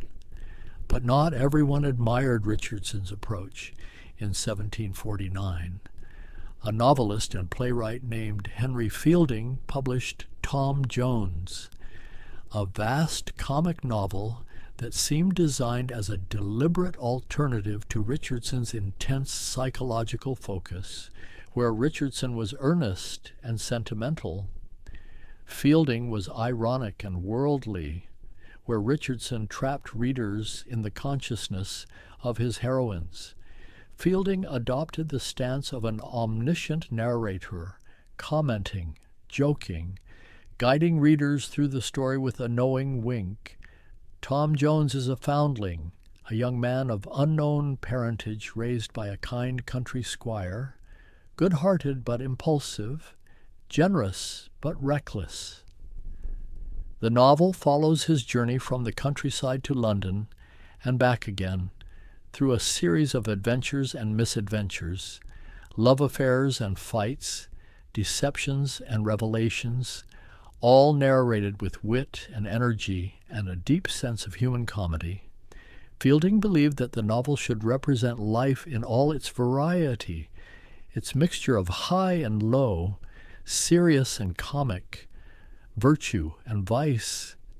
He filled his pages with characters from every level of society, servants and aristocrats, clergymen and soldiers, innkeepers and landladies, prostitutes and ladies of quality, all rendered with sympathy and humor, all revealing the contradictions and complexities of human nature. His narrative voice was revolutionary. He addressed the reader directly, paused to offer essays on criticism and morality, compared himself to a landlord serving up a feast, with each book of the novel a different course. He made the act of narration itself visible, playful, part of the pleasure of reading, where Richardson wanted readers to forget they were reading fiction. Fielding constantly reminded them and invited them to enjoy the artifice, the craft, the storytelling, between Richardson and Fielding, between sentiment and satire, between psychological depth and social breadth. The English novel found its range, discovered what it could do, and readers discovered what they wanted. Some preferred Richardson's tears, others Fielding's laughter. Most probably read both, enjoying the contrast, the different pleasures each offered. The 1740s and 50s were the novel's coming of age, but poetry had not stood still. Alexander Pope, who had dominated the early part of the century with his brilliant satirical verse, had died in 1744, leaving behind works like The Rape of the Lock, a mock epic about a stolen lock of hair that became a meditation on vanity and social pretension, and The Dunciad, a savage attack on all he saw as dull and mediocre in contemporary writing. Pope had perfected the heroic couplet, pairs of rhyming lines in iambic pentameter, making them vehicles for wit and argument, for elegant turns of phrase that lodged in memory. His poetry was urbane, classical, controlled, every word carefully chosen, every line polished until it gleamed. But even before Pope's death, other voices were emerging.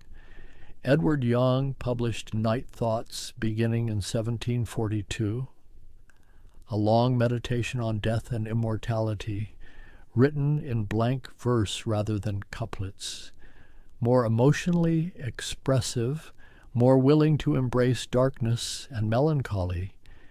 It signaled a shift, a movement toward what would later be called sensibility, an aesthetic that valued feeling over wit, sublimity over polish, the natural over the artificial. Thomas Gray's elegy, written in a country churchyard, published in 1751, became immediately famous. It was everything Pope's poetry was not, meditative rather than satirical, melancholic rather than witty, set not in London's drawing rooms, but in a rural graveyard at twilight, among the graves of the forgotten poor. The poem mourned not just individual deaths, but lost potential, all the Miltons who died mute and inglorious, all the talent wasted by poverty and obscurity. Readers loved it, memorized it, quoted it. It spoke to something in the culture, a growing sense that feeling, that sensitivity to suffering, that recognition of common humanity, mattered more than classical learning or social rank. The poem was elegiac, not just for the dead, but for an older literary culture giving way to something new. The 1750s brought other developments. Samuel Johnson, a towering figure of learning and moral authority, published his Dictionary of the English Language in 1755, a massive work of scholarship that took him 9 years to complete. It was the first comprehensive dictionary of English, defining over 40,000 words, illustrating their usage with quotations from literature, standardizing spelling and meaning, giving the language a stability it had previously lacked. Johnson was also a brilliant essayist. His periodical The Rambler, published twice weekly from 1750 to 1752, continued the tradition of Addison and Steele, but with a more serious, more philosophical bent. Johnson wrote about morality and human nature, about the disappointments of ambition, the consolations of learning, the importance of facing reality without illusion. His prose was dense, Latinate, challenging, but also powerful, capable of a great beauty and insight. And he wrote a novel, Rasselas, published in 1759, supposedly to pay for his mother's funeral. It told the story of an Abyssinian prince who escapes his comfortable prison in the Happy Valley to search the world for the secret of happiness, only to discover that no condition of life, no choice of profession or marriage or philosophy, guarantees contentment, that human existence is fundamentally difficult, and that wisdom lies in accepting this truth without despair. It was a dark conclusion, but Johnson meant it as a kind of comfort. If happiness is impossible to secure, then its absence is not failure, is not your fault. The book counseled lowered expectations, steady virtue, and the pleasures of friendship and intellectual engagement. It was philosophy disguised as Oriental tale, and it sold widely, meeting readers in their own disappointments, their own discoveries that life did not match their hopes. The 1760s brought new voices still.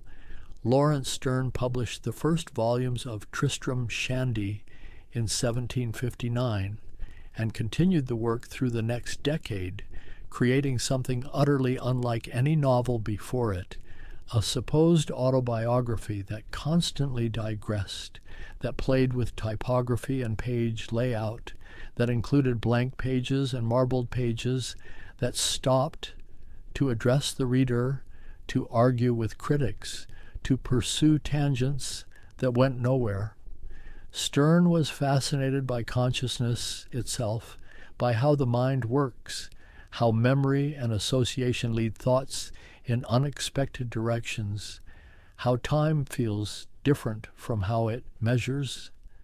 Tristram tries to tell the story of his life but cannot get past his own birth because every detail requires explanation. Every explanation opens new avenues, and before long the narrative has wandered far from its ostensible subject into meditations on noses and names, on warfare and hobby horses, on 1,000 topics both profound and absurd. Some readers were delighted, others baffled. Critics often condemned it as formless, as self-indulgent, as a violation of every rule of good writing, but it was enormously popular, and it showed that the novel was not settling into fixed conventions, that it remained a space for experiment, for play, for testing the boundaries of what prose narrative could be. The same decade saw the publication of The Castle of Otranto in 1764 by Horace Walpole, a short novel that invented the Gothic, setting its story in a medieval Italian castle, filling it with prophecies and ghosts, with threatened maidens and tyrannical lords, with secret passages and mysterious manuscripts. It was deliberately archaic, turning away from contemporary realism toward romance and terror, toward the irrational and supernatural. Walpole published it anonymously at first, claiming it was a translation of an old Italian manuscript, and when it succeeded, he revealed himself as author and he defended his choice, arguing that imagination needed room to roam, that the marvelous had its place in literature, that the novel need not always represent ordinary life. It could create its own worlds, its own laws, and in doing so, explore fears and desires that realism could not touch. The Gothic would become enormously influential, spawning countless imitators, evolving into different forms. But even in this first iteration, it showed the novel's capacity to reinvent itself, to move between modes, to be realistic or fantastic, comic or tragic, experimental or conventional. The form was proving capacious enough to contain multitudes.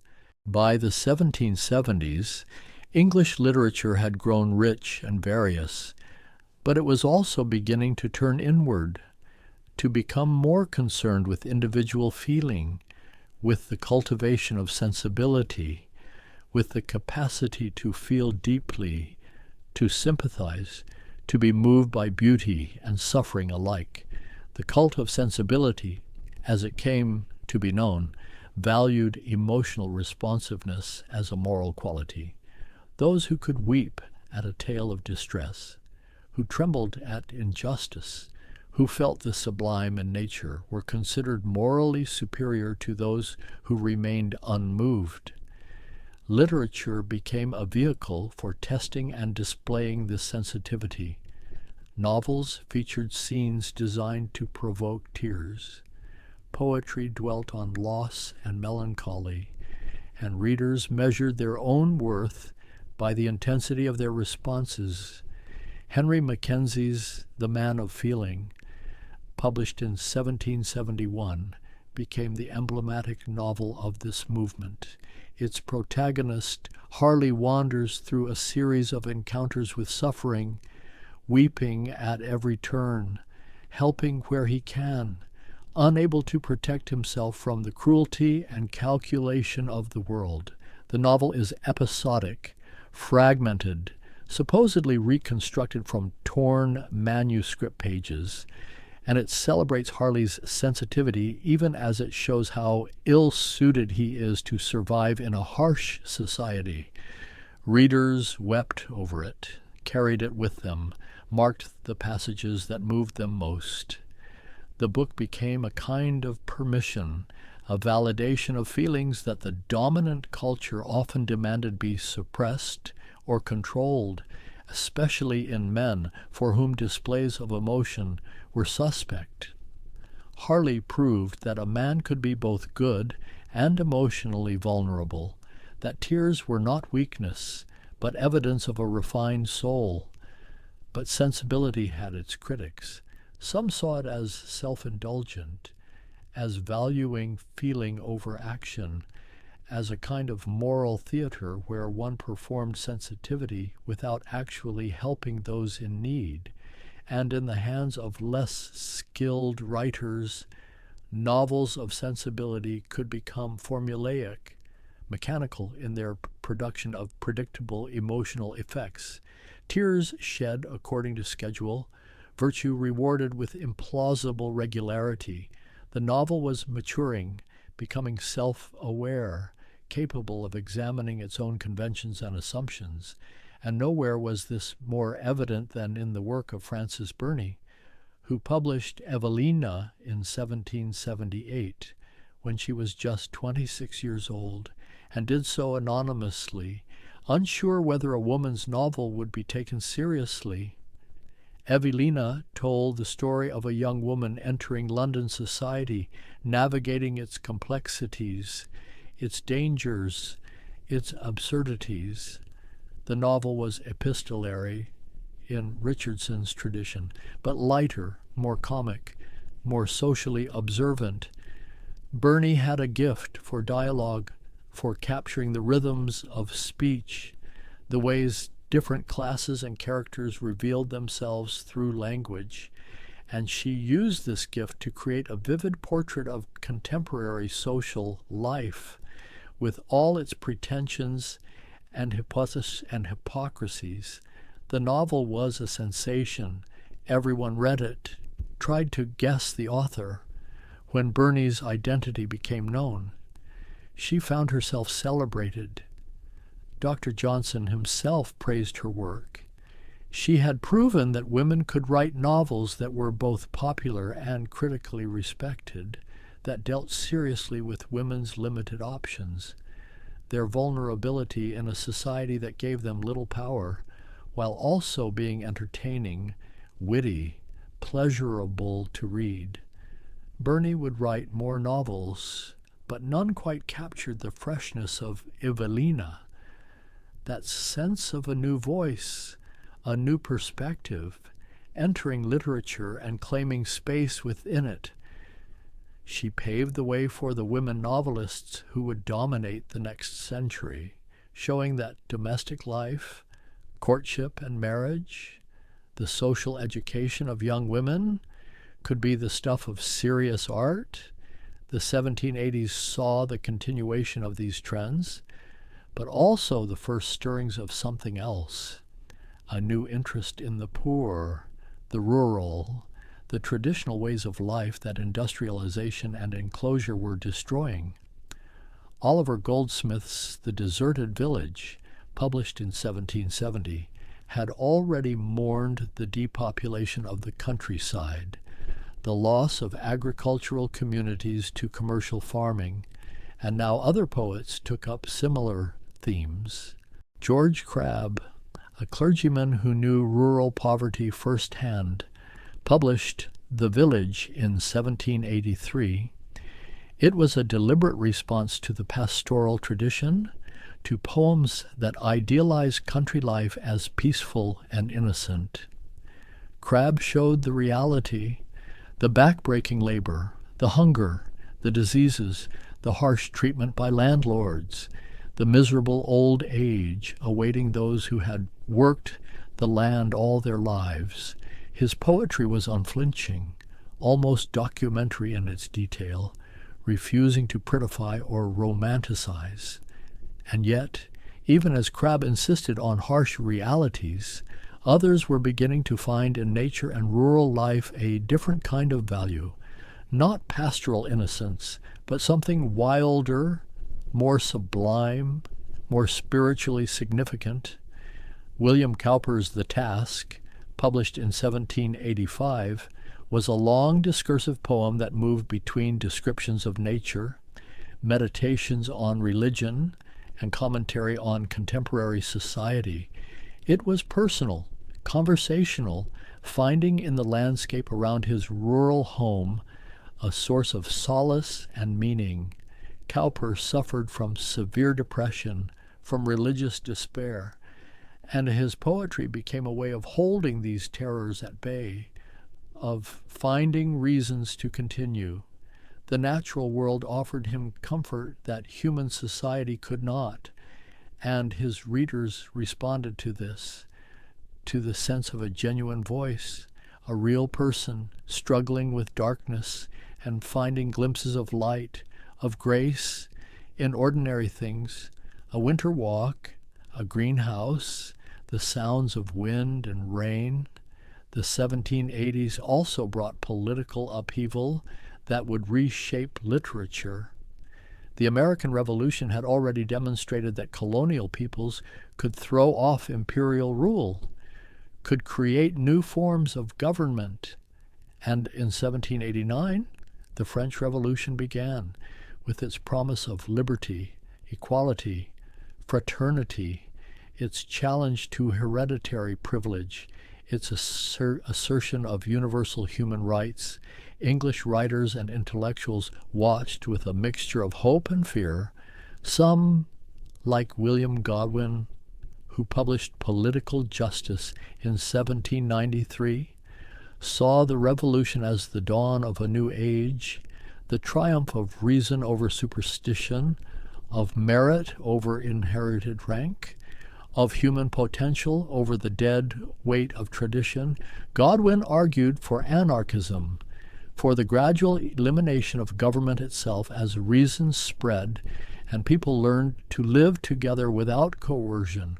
Others, witnessing the terror, the mass executions, the descent into violence and authoritarianism, recoiled. Edmund Burke's Reflections on the Revolution in France, published in 1790, became the founding text of modern conservatism, arguing that society was an organic growth, a partnership between the living, the dead, and those yet to be born, and that radical attempts to remake it according to abstract principles would end in disaster. As indeed they seemed to be doing, the debate between Burke and his radical critics, including Mary Wollstonecraft and Thomas Paine, played out in pamphlets and treatises, in poetry and novels. Literature became explicitly political, taking sides, arguing for competing visions of the good society, and this politicization would mark the 1790s profoundly.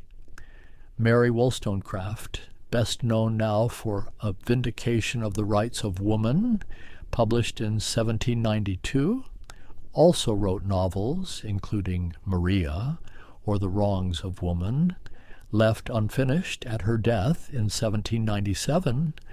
These works combine political argument with emotional intensity, showing how women's oppression was not just abstract injustice, but lived reality.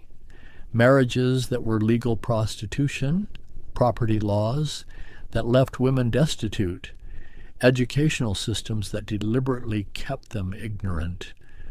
Her contemporary, Anne Radcliffe, was creating a different kind of novel. Gothic romances like The Mysteries of Udolpho, published in 1794, that took readers to remote castles in the Pyrenees, through dark corridors and secret chambers, where heroines confronted apparent supernatural horrors that turned out in Radcliffe's hands to have rational explanations.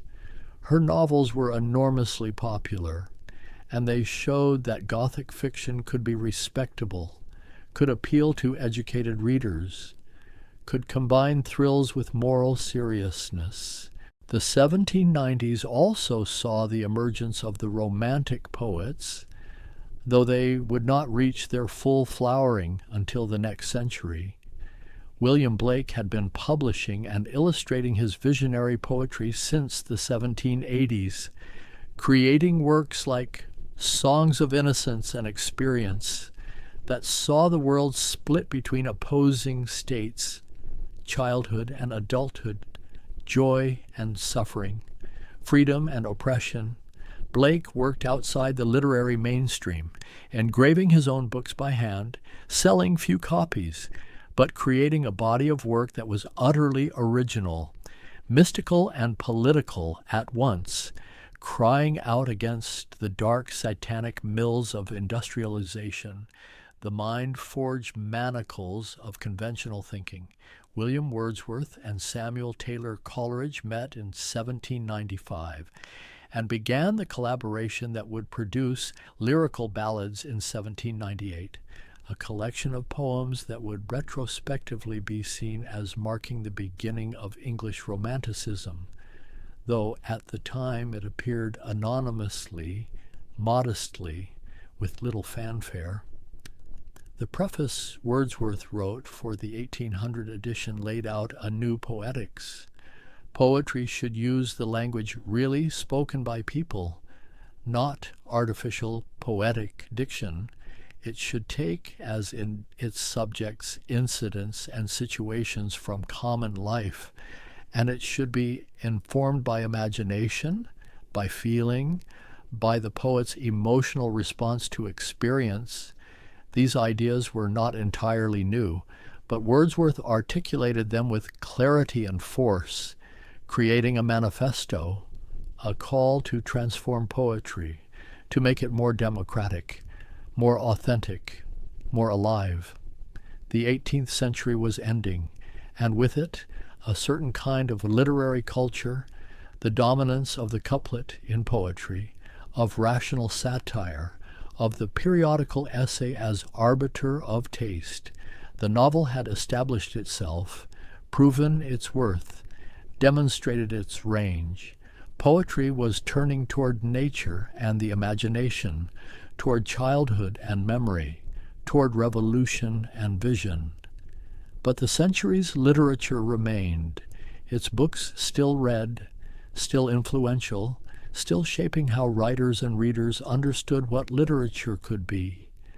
The novels of Richardson and Fielding, the essays of Addison and Johnson, the satires of Pope and Swift, the Gothic inventions of Walpole and Radcliffe, the sensibility of Sterne and Mackenzie, all of it now part of a tradition, a heritage, a conversation that continued across generations. The literature of the 18th century had been many things, comic and tragic, realistic and fantastic, conservative and radical, polished and experimental. It had explored human nature in all its variety, had held a mirror to society and found it wanting, had created new forms and perfected old ones, had made space for voices previously excluded, had argued about everything from politics to aesthetics to the nature of virtue itself. And in doing all this, it had made literature central to English culture in new ways. Reading had become not just a pastime for the educated few, but a practice that shaped consciousness, formed opinion, created communities of readers who saw themselves as part of a public, citizens of a republic of letters, where ideas could be debated, where stories could offer both escape and understanding, where language itself was recognized as power, as art, as one of the supreme human achievements. The books remain, sitting on shelves in libraries and private collections, their pages turned by countless hands over the centuries, each reader bringing their own life to the encounter, finding their own meanings, their own connections to lives lived 250 years ago in a world both strange and familiar. What strikes me most, thinking about 18th century English literature as a whole, is its fundamentally social nature, the way it emerged from conversation, from coffee houses and salons, from letters exchanged between friends, from periodicals that appeared like clockwork, creating rhythms of expectation and response. Literature was not yet the solitary art of the isolated genius. It was collaborative, argumentative, part of the fabric of daily life. Writers knew each other, read each other, responded to each other. Pope satirized his enemies in verse, and they satirized him back. Richardson and Fielding created rival versions of the novel, each defining his approach against the others. Johnson gathered a circle of friends who met regularly to talk, to argue, to test ideas in the crucible of conversation. Wollstonecraft wrote her Vindication in response to Burke, who was responding to events in France. It was all connected, all part of an ongoing dialogue about what literature was, what it should do, who it was for. And this dialogue was increasingly conducted in prose. The 18th century was the age when prose came into its own, when it proved itself capable of everything verse could do and more, capable of representing consciousness, of following thought in all its meanderings, of capturing speech, of building large structures that could contain multitudes. The novel was prose's great achievement, but so were the essay, the biography, the history, the philosophical treatise. all finding their modern forms in this period. The language itself was settling, becoming recognizably modern English. Samuel Johnson's dictionary helped with this, but so did the sheer volume of print, the circulation of texts, the standardization that came from commercial publication. By the end of the century, spelling and grammar had largely stabilized. The wild variations of earlier periods were disappearing, and yet the language remained flexible, capable of new coinages, new uses, responsive to the needs of those who wrote it. What the writers of the 18th century understood, what they passed down to those who came after, was that literature matters, not as ornament or entertainment only, but as a way of knowing, a way of exploring what it means to be human, to live in society, to face moral choices, to experience joy and suffering, to imagine other lives, other possibilities. They wrote for readers they imagined as their equals, as rational beings capable of judgment, of feeling, of thought. They did not condescend. Even when they instructed, they assumed intelligence, curiosity, a willingness to engage, and in doing so, they helped create the readers they addressed, taught people how to read critically, how to think about character and motive, how to recognize irony and satire, how to enter into fictional worlds and return enriched.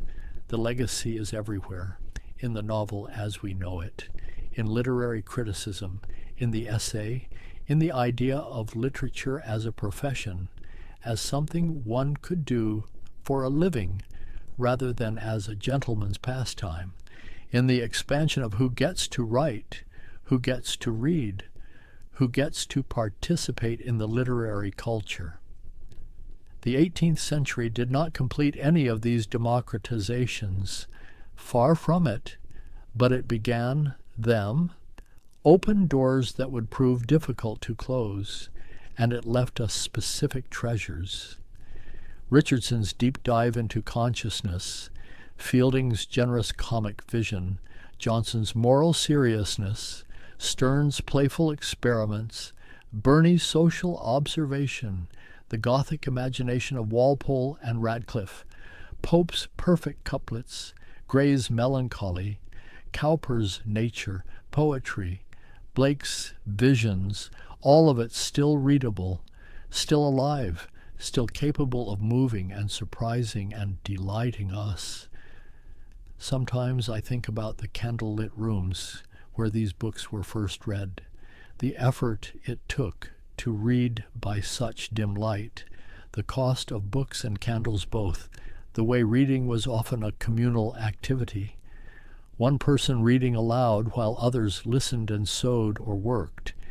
And I think about how desperately people wanted stories, wanted ideas, wanted windows into other worlds, enough to strain their eyes, to save their pennies, to argue and debate and fall in love with fictional characters, to let literature matter in their lives. We are their inheritors, we who read so easily, with light at the flip of a switch, with books cheap and abundant, with literature available at a touch. We have what they helped build, the novel as a form, the essay, the critical vocabulary, the assumption that literature is important, that it deserves attention, that it can change how we see and think and feel. The 18th century in English literature, it was a beginning, the start of modernity in letters, and it was an achievement in itself, complete, whole, worthy of attention, not just as prelude to what came after, but for what it was, for the writers who lived then, who worked with the materials and possibilities available to them, who created works of beauty and power and insight, who spoke to their moment and beyond it. The light grows softer now, the candle burns lower. And I find myself thinking not of grand conclusions, but of small moments. A reader turning a page, a writer dipping a quill in ink, the scratch of pen on paper, the slow accumulation of words into sentences, sentences into paragraphs, paragraphs into works that would outlast their creators, that would speak across centuries. There is something deeply moving about this, the way literature defeats time. Not perfectly, not completely. Much is lost, most writers forgotten, most books unread, but something persists, a conversation that continues, voices calling to each other across the years, asking the same questions, exploring the same mysteries of what it means to be alive, to be human, to make meaning in a world that offers none, inherently, that requires us to create it through art, through story, through the careful arrangement of words on a page. The 18th century understood this. Its writers worked knowing that literature was how we make sense, how we share experience, how we reach across the gulfs that separate individual consciousness, how we build something communal, something shared, a culture, a tradition, a legacy.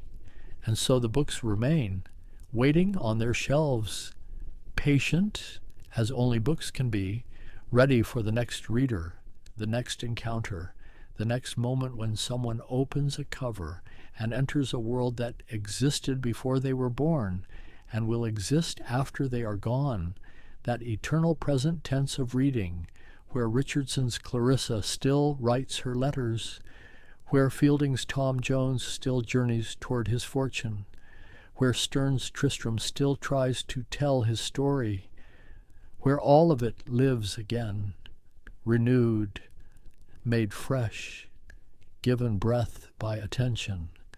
I think of the comfort this offers, the continuity, the sense of connection to those who came before, who faced their own difficulties, their own uncertainties, who lived through war and revolution, plague and fire, personal loss and disappointment, and who made literature anyway, who believed in its value, its necessity, who gave their lives to it, who left us these gifts, these windows, these voices speaking still.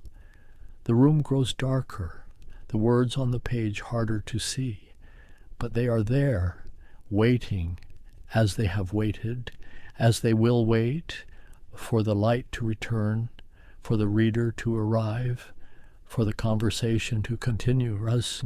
And perhaps this is enough to know that literature endures, that the effort of attention is rewarded, that in reading we join something larger than ourselves, a community of readers and writers, us stretching back through time, linked by curiosity, by love of language, by the desire to understand and be understood.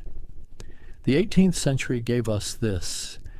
Among so much else, this is sense of literature as connection, as conversation, as light against the darkness, as company in solitude, as proof that human consciousness, for all its isolation, can reach out, can touch, can communicate across all the barriers that divide us. The candle flickers, nearly spent, the wax pooling, the flame growing smaller, and soon there will be only darkness and quiet and the memory of words, of stories, of all that has been said and written and passed down, fading now, fading into silence, into the long, peaceful darkness where all stories end and begin again with the turning of a page, the lighting of a candle, the opening of a book, somewhere, sometime, by someone who wants to know, who wants to hear, who listens. There is something about fire, the way it reaches upward into darkness, the way it defies the pull of earth and climbs toward the stars, For thousands of years, humanity watched flames rise, watched sparks drift skyward in the night, and wondered what lay beyond the veil of atmosphere, beyond the ceiling of clouds and wind. The dream of flight is ancient, but the dream of leaving Earth entirely, of breaking free from gravity's patient grip, this dream required more than wings, more than wind. It required understanding something fundamental about the nature of motion itself, about action and reaction, about the simple and profound truth that pushing against something, anything, even the air itself, could create movement in the opposite direction. In the stillness of night, somewhere in ancient China, more than 1,000 years ago, someone watched bamboo tubes packed with a particular mixture of saltpeter and sulfur and charcoal, watched them burst into flame and leap from the fire, skittering across the ground with a hiss and a trail of sparks. And in that moment, perhaps without fully understanding it, witnessed the principle that would one day carry humanity beyond the atmosphere. The rocket is not like other machines. It does not push against the ground like a wheel, does not push against water like an oar, does not even push against air like a wing. Instead, it carries everything it needs within itself, its own fuel, its own means of combustion, its own path forward. It is fundamentally independent, a self-contained system of thrust and motion, and so the story begins not with a single inventor, not with one brilliant mind conceiving the whole idea as complete and perfect, but with centuries of gradual understanding, with fireworks masters in ancient dynasties, with alchemists mixing powders in medieval workshops, with natural philosophers asking questions about mass and acceleration and the laws that governed all movement. The night sky has always called to us.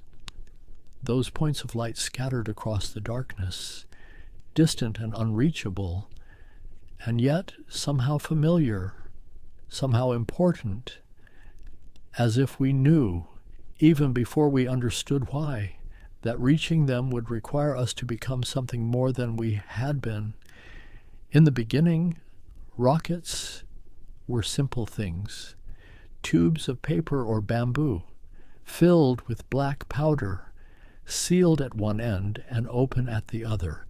When ignited, the burning powder produced hot gases, and those gases, expanding rapidly, rushed out through the opening, and in rushing out, in escaping into the air, they pushed the tube in the opposite direction. This is Newton's third law. Though Newton had not yet been born to articulate it, action and reaction, equal and opposite. The rocket pushes against its own exhaust, and the exhaust pushes back. These early rockets were used for celebration, for warfare, for signaling across distances. Arrows fitted with small rocket tubes that could fly farther than any bow could send them. Fire arrows streaking through the air above battlefields, leaving trails of smoke and flame, terrifying to see, devastating in their effect. But they were also curiosity, spectacle, mystery. How could something fly with no visible means of support, with no wings, no lighter-than-air envelope, just a tube of burning powder somehow defying gravity, climbing into the sky until the fuel was spent, then falling back to Earth? The principle was sound, but the execution was crude. Early rockets were unpredictable. They wandered in flight, spun erratically, sometimes exploded, sometimes failed to ignite. They were as likely to endanger the launcher as the target. And yet the idea persisted, because it worked, because even in its primitive form, the rocket demonstrated something profound, that thrust alone, pure directed force, could overcome gravity, could achieve motion through empty air, could reach heights that nothing else could reach. Centuries passed, and the knowledge spread from China westward along trade routes into the Islamic world, into Europe, each culture adapting the design, experimenting with different mixtures, different casings, different applications, always pushing, always trying to make the rocket more reliable, more powerful, more controllable. And always, in the background of these practical efforts, there was the dream, the impossible dream, whispered about in stories and speculation, that perhaps one day, if the rocket could be made large enough, powerful enough, stable enough, it might carry something more than a warhead or a message. It might carry a person, might carry us beyond the sky, beyond the air, into that vast and silent realm where the stars dwell. This is where we begin, in those early centuries, when the rocket was still a wonder, still half magic and half science, when no one could quite explain why it worked, only that it did, and that within that simple principle of thrust and reaction lay the seed of something extraordinary.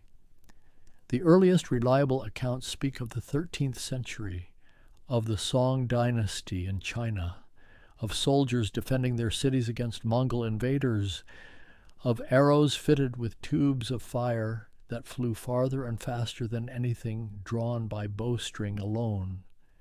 These fire arrows, or huojian, were simple in construction but revolutionary in concept.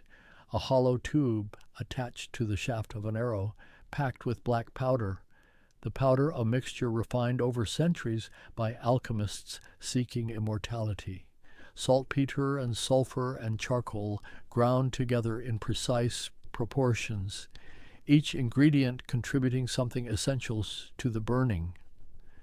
When the powder ignited, it burned rapidly, producing vast quantities of hot gas.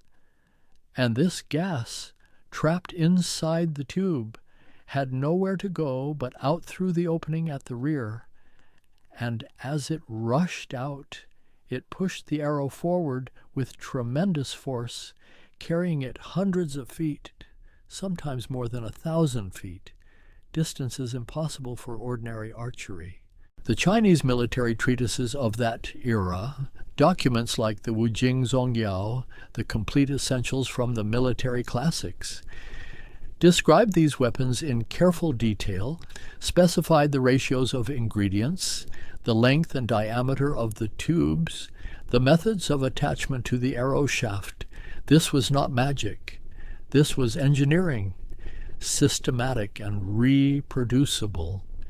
But the weapons were unpredictable. The powder sometimes burned too fast, causing the tube to explode, sometimes too slow, causing the arrow to fall short. The tubes were made of paper or bamboo, materials that varied in strength and thickness, and the powder itself, ground by hand, was never quite uniform from batch to batch. Still, the principle was proven.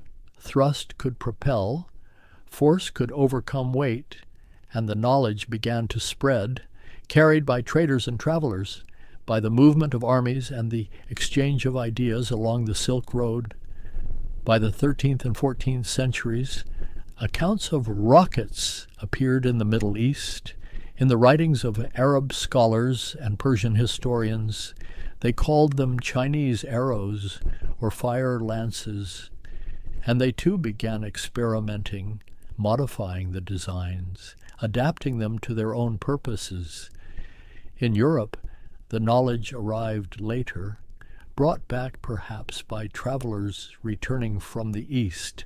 By the late 13th century, the English monk and philosopher Roger Bacon wrote of black powder, described its composition, warned of its explosive properties, though whether he learned this from experimentation or from manuscripts copied from Eastern sources remains uncertain. The powder itself became known by many names. In Europe, it was called serpentine, or simply gunpowder, and it transformed warfare.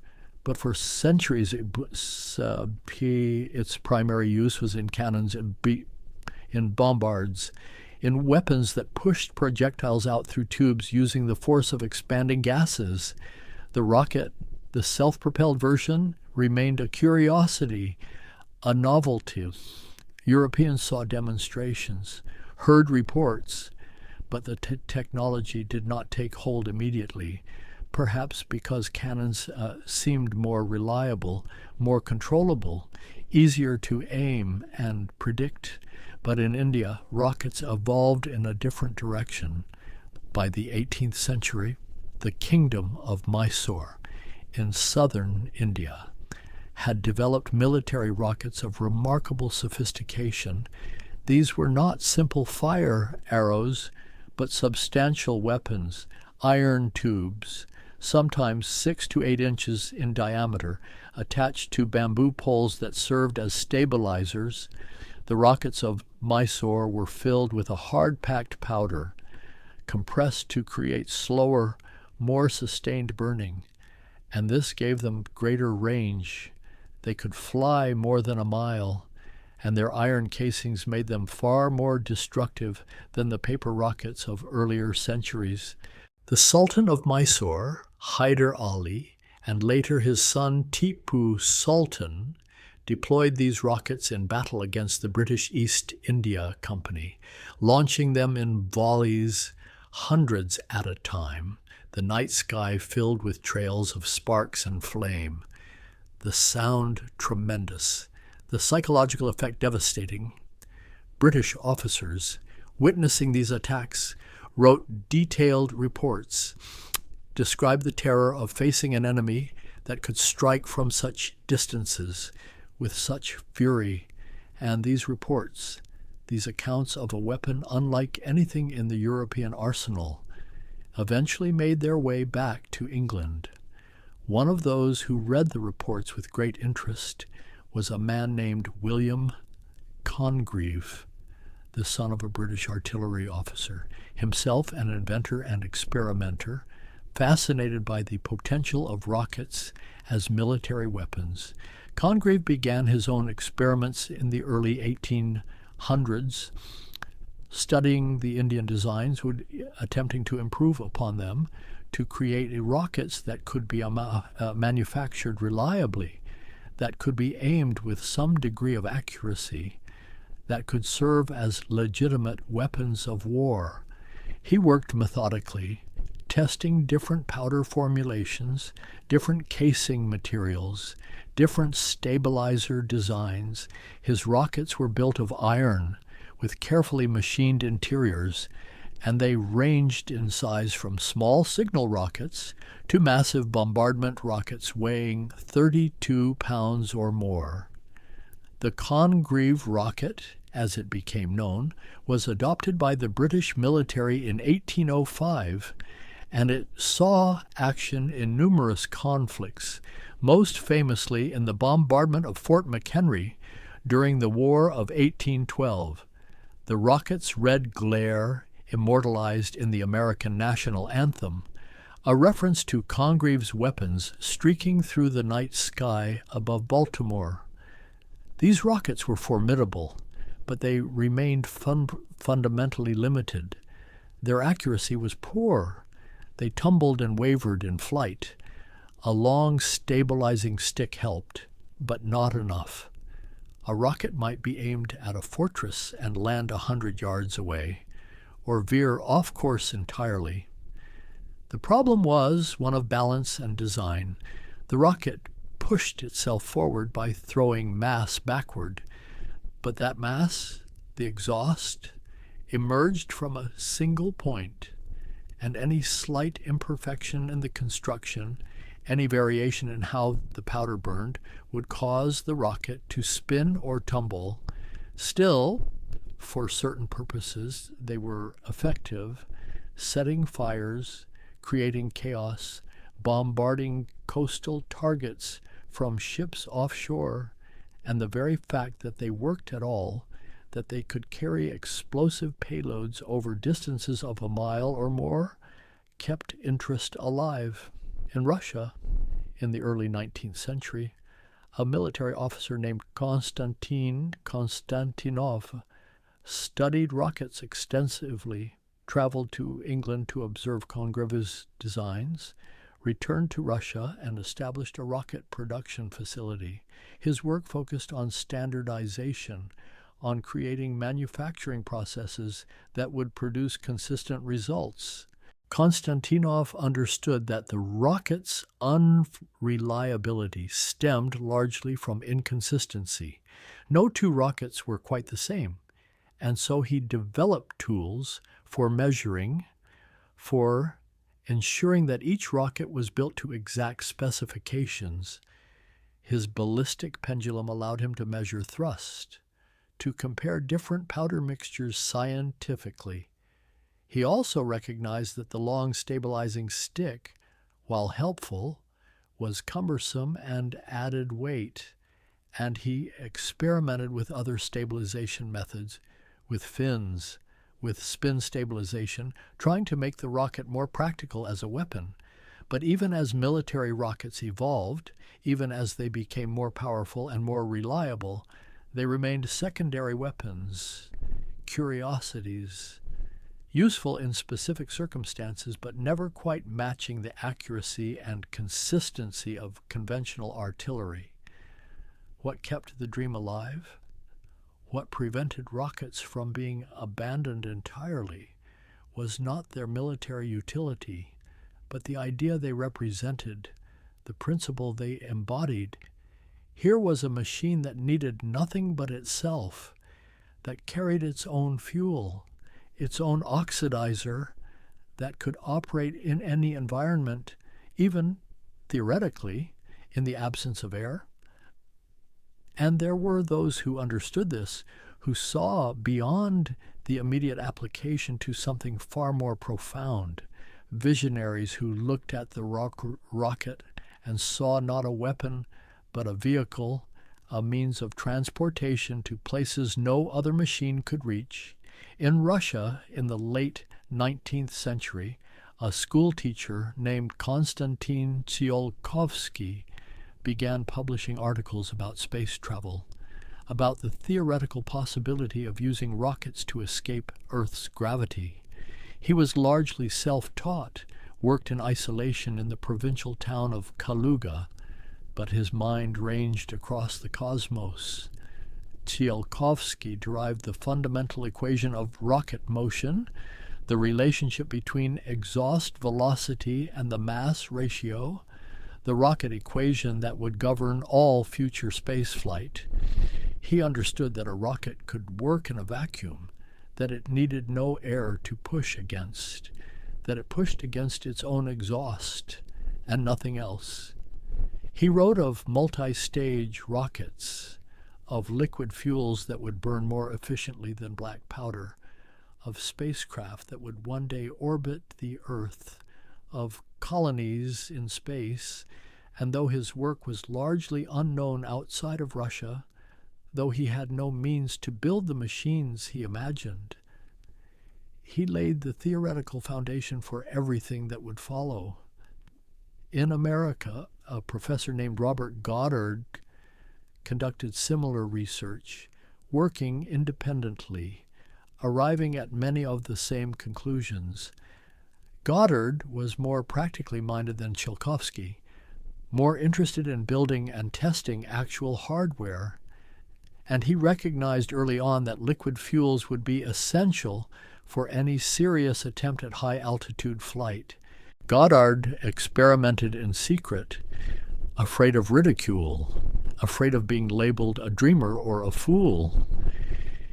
He tested small rocket motors in his laboratory at Clark University, measured thrust and efficiency, worked out the engineering challenges of pumping fuel and oxidizer into a combustion chamber, of cooling the engine to prevent it from melting, of controlling the burn, and in 1920 he published a modest paper, a mathematical treatment of rocket physics titled A Method of Reaching Extreme Altitudes. The paper was sober and technical, filled with equations and diagrams, but buried in its appendix was a single speculative paragraph suggesting that a rocket might one day reach the moon. The press seized on this idea, mocked it, published cartoons and editorials ridiculing the notion. One editorial famously stated that Goddard lacked even a high school understanding of physics, that a rocket could not work in the vacuum of space because it would have nothing to push against. The ridicule stung, and Goddard retreated further into privacy, but he continued his work, and on a cold day in March of 1926, on a farm in Auburn, Massachusetts, he launched the world's first liquid-fueled rocket. It flew for only 2.5 seconds, reached an altitude of 41 feet, landed in a cabbage patch. But it flew, and in flying, proved that liquid propulsion was possible. The rocket was small, almost delicate, 10 feet tall, constructed of thin metal tubing. The fuel was gasoline. The oxidizer, liquid oxygen, kept cold in an insulated tank. The engine itself was mounted at the top, an inverted arrangement, with the rocket hanging from its combustion chamber like a child's toy suspended from a string. Goddard had chosen this design deliberately, placing the heavy engine above the fuel tanks, believing it would provide stability, like a dart, with the weight forward. Though later he would reverse this, realizing that engines belonged at the base, that thrust should push rather than pull. The fuel system was ingenious. Pressurized tanks feeding liquid through simple valves into a combustion chamber where they mixed and ignited, the engine bell directing the exhaust downward, converting the chaotic energy of burning fuel into focused thrust. And for those 2.5 seconds, it worked. The rocket rose, hesitated, then arced over and fell. But in that brief moment, something fundamental had changed. The era of solid propellant, of black powder packed into casings, was ending, and the era of liquid fuel, of precisely controlled combustion, of engines that could be throttled and steered, was beginning. Goddard continued his experiments through the 1920s and 30s. Moving to New Mexico, where the open desert provided space and privacy, his rockets grew larger, more sophisticated. He developed gyroscopic stabilization systems, movable vanes in the exhaust stream for steering, parachute recovery systems to retrieve his rockets intact after flight. By 1935, one of his rockets reached an altitude of 7,600 feet, traveling faster than the speed of sound. These were remarkable achievements, proof that liquid rockets could reach heights and speeds impossible for solid fuel designs, and yet Goddard worked in obscurity, funded by modest grants, building everything himself with a small team of assistants. He was secretive by nature, protective of his ideas, filing patents but publishing little, and this isolation, while it allowed him to work without interference, also meant that his innovations spread slowly, that others working on similar problems could not benefit from his discoveries. In Germany, in the 1920s and 30s, a different approach was taking shape. There, rocket enthusiasts formed societies, shared knowledge openly, conducted public demonstrations. The Verein für Raumschifffahrt, the Society for Space Travel, brought together engineers and dreamers, people who believed that space travel was not fantasy but engineering, a problem to be solved through systematic effort. Among them was a young engineering student named Werner von Braun, brilliant and charismatic, fascinated by rockets since childhood. He had read the works of the visionaries, Tsiolkovsky, Hermann Oberth, understood the mathematics, but wanted to build, to test, to make the dream tangible.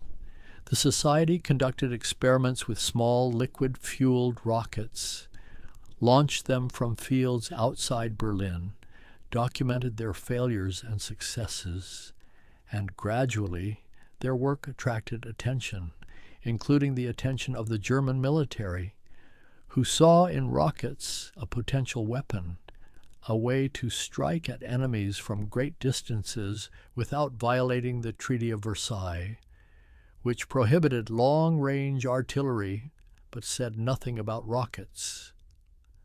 Von Braun, eager for funding and resources, accepted an offer to work for the German army, and by the mid-1930s, he was directing a secret rocket development program at Peenemünde, a remote facility on the Baltic coast. There, with virtually unlimited funding and access to Germany's best engineers, the work progressed rapidly. The goal was to create a ballistic missile, a rocket that could carry a warhead hundreds of miles, that could be launched from mobile platforms, that could strike with little warning. The technical challenges were immense. The rocket would need to be large, powerful enough to lift a ton of explosives, stable enough to fly a precise trajectory, and reliable enough to be manufactured in quantity.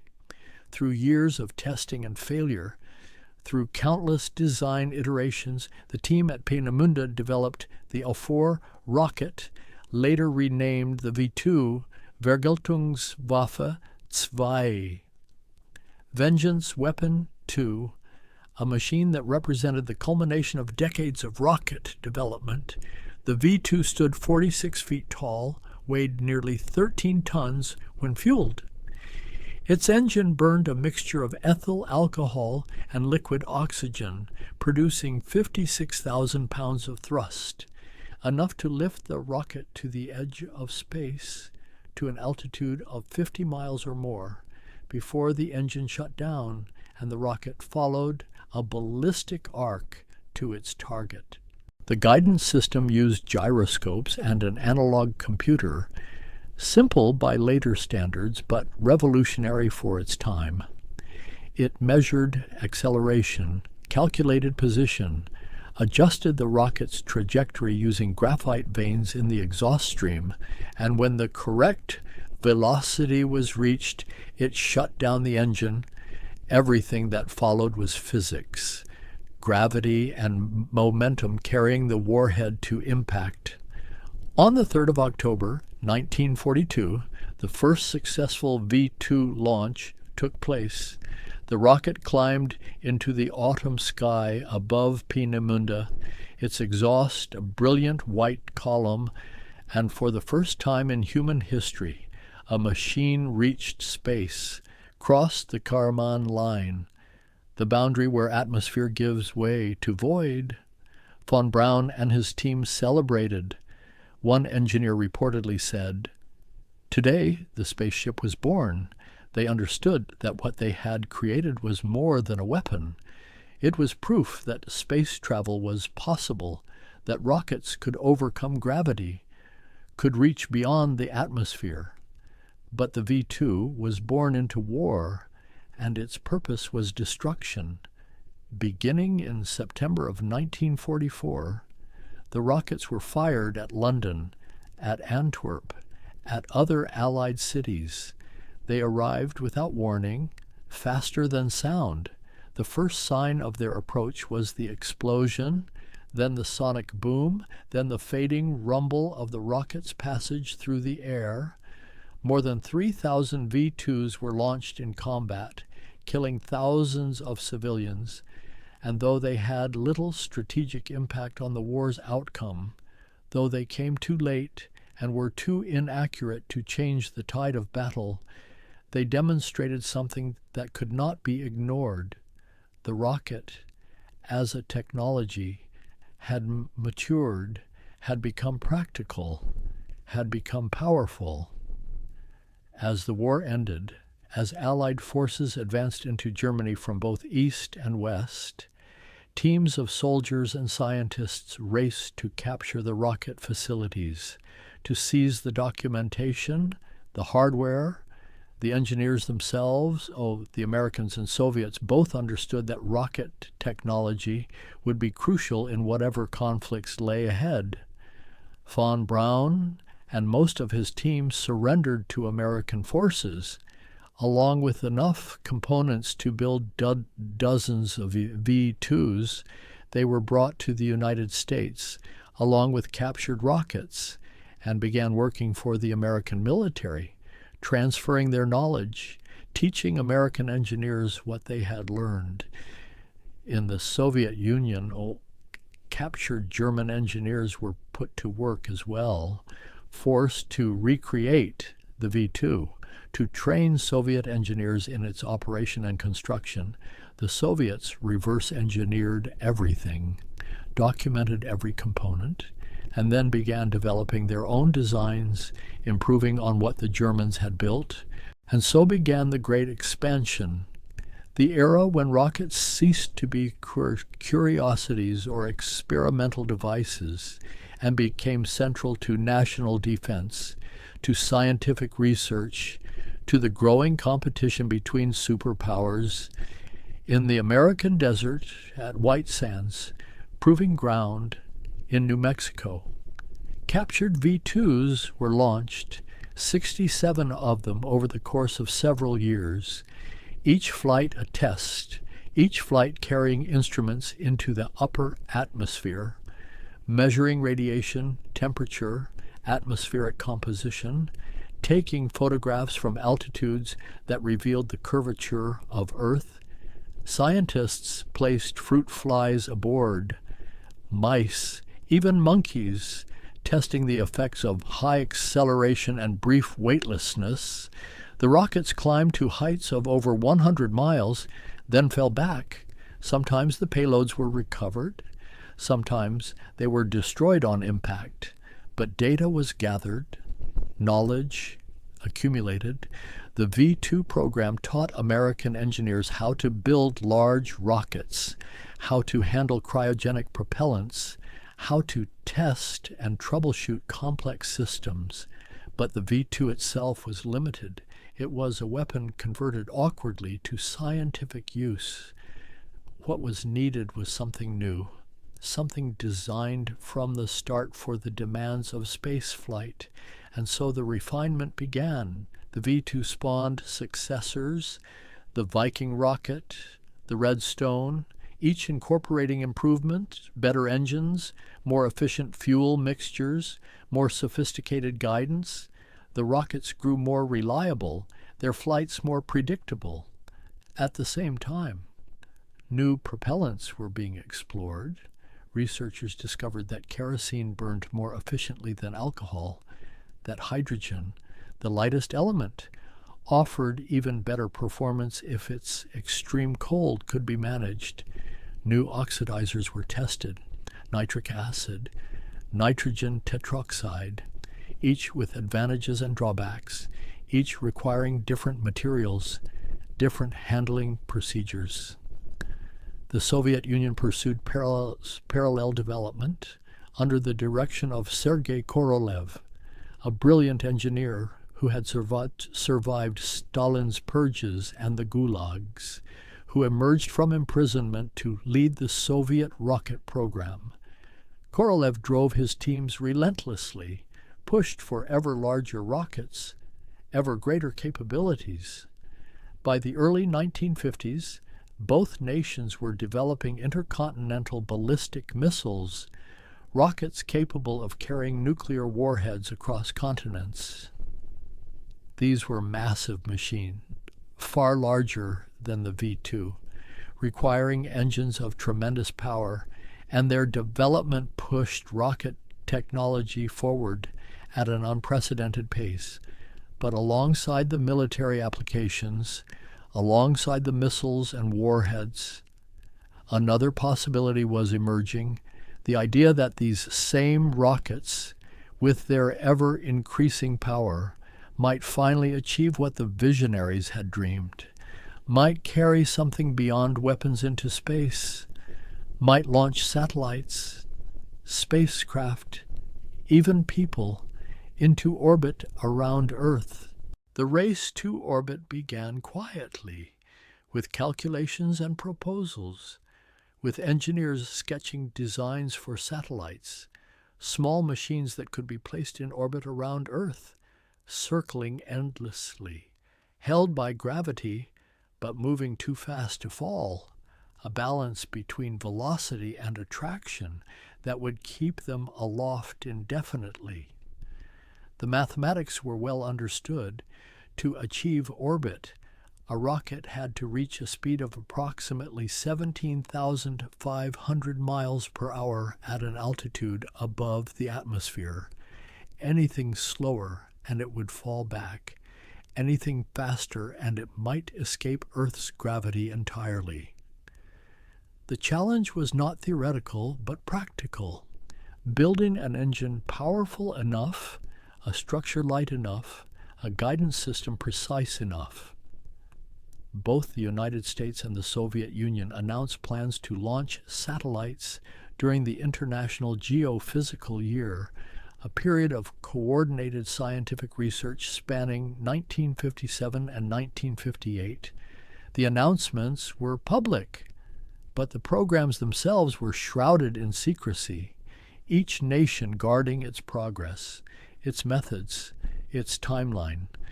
The Soviets moved first.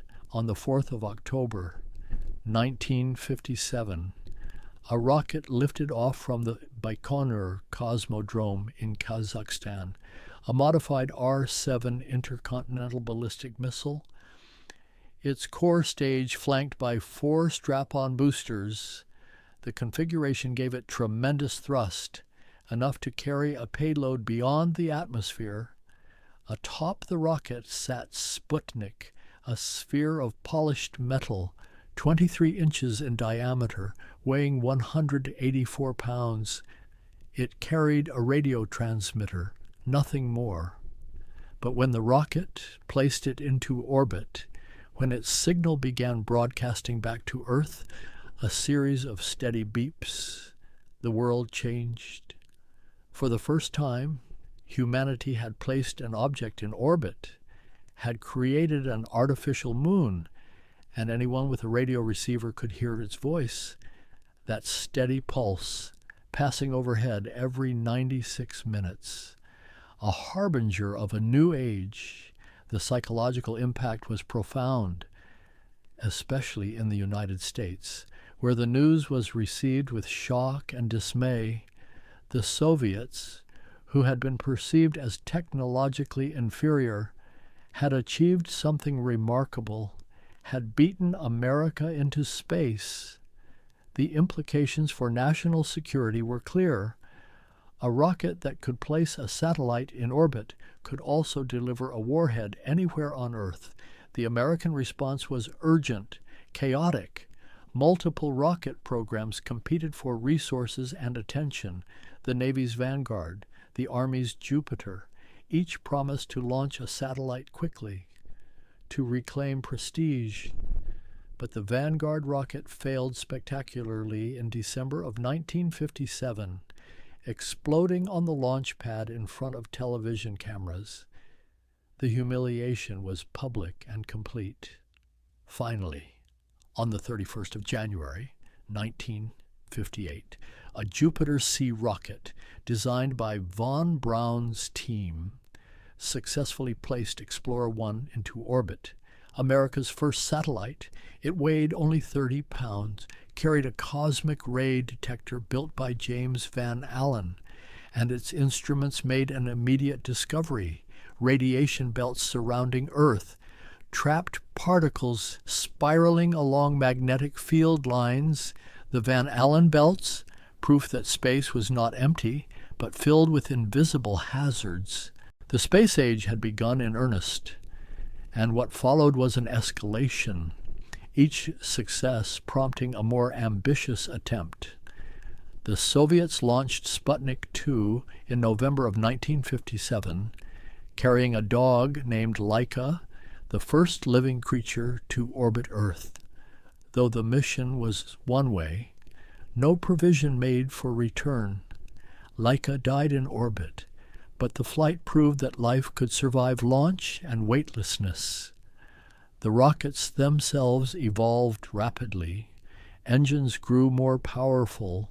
New fuel combinations were tested, liquid hydrogen and liquid oxygen, hypergolic propellants that ignited on contact, each offering different advantages. Hydrogen gave the highest efficiency, the most thrust per pound of fuel, but it was difficult to handle, boiling away at temperatures near absolute zero, requiring elaborate insulation and refrigeration. Kerosene was denser, easier to store, produced greater thrust from a smaller engine, and so it became the fuel of choice for first stages for the initial climb through the atmosphere, while hydrogen powered the upper stages, the final push to orbital velocity. Staging itself became more sophisticated. The V2 had been a single stage, burning all its fuel, then falling back. But orbital rockets required multiple stages, each one igniting as the previous stage burned out and separated, shedding dead weight, allowing the remaining rocket to accelerate more efficiently.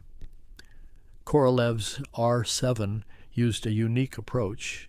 The 4 strap-on boosters ignited at launch alongside the core stage, all 5 engines burning together. Then the boosters separated while the core continued. This parallel staging gave tremendous initial thrust, lifted the heavy rocket through the thick lower atmosphere, and the design became the foundation for the Soyuz rocket, which, decades later, would still be launching cosmonauts into space.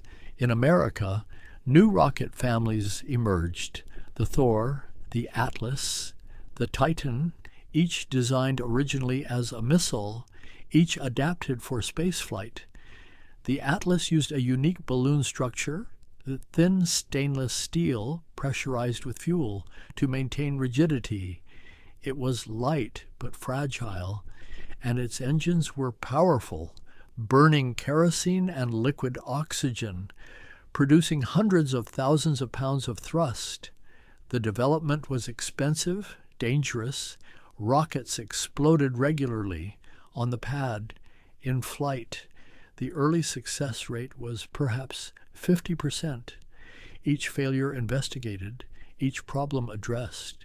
The learning curve was steep and paid for in destroyed hardware and shattered schedules, but gradually reliability improved by the early 1960s. Both nations could launch satellites routinely, could place scientific instruments into orbit, could begin thinking about the next impossible step, sending not just machines but people into space.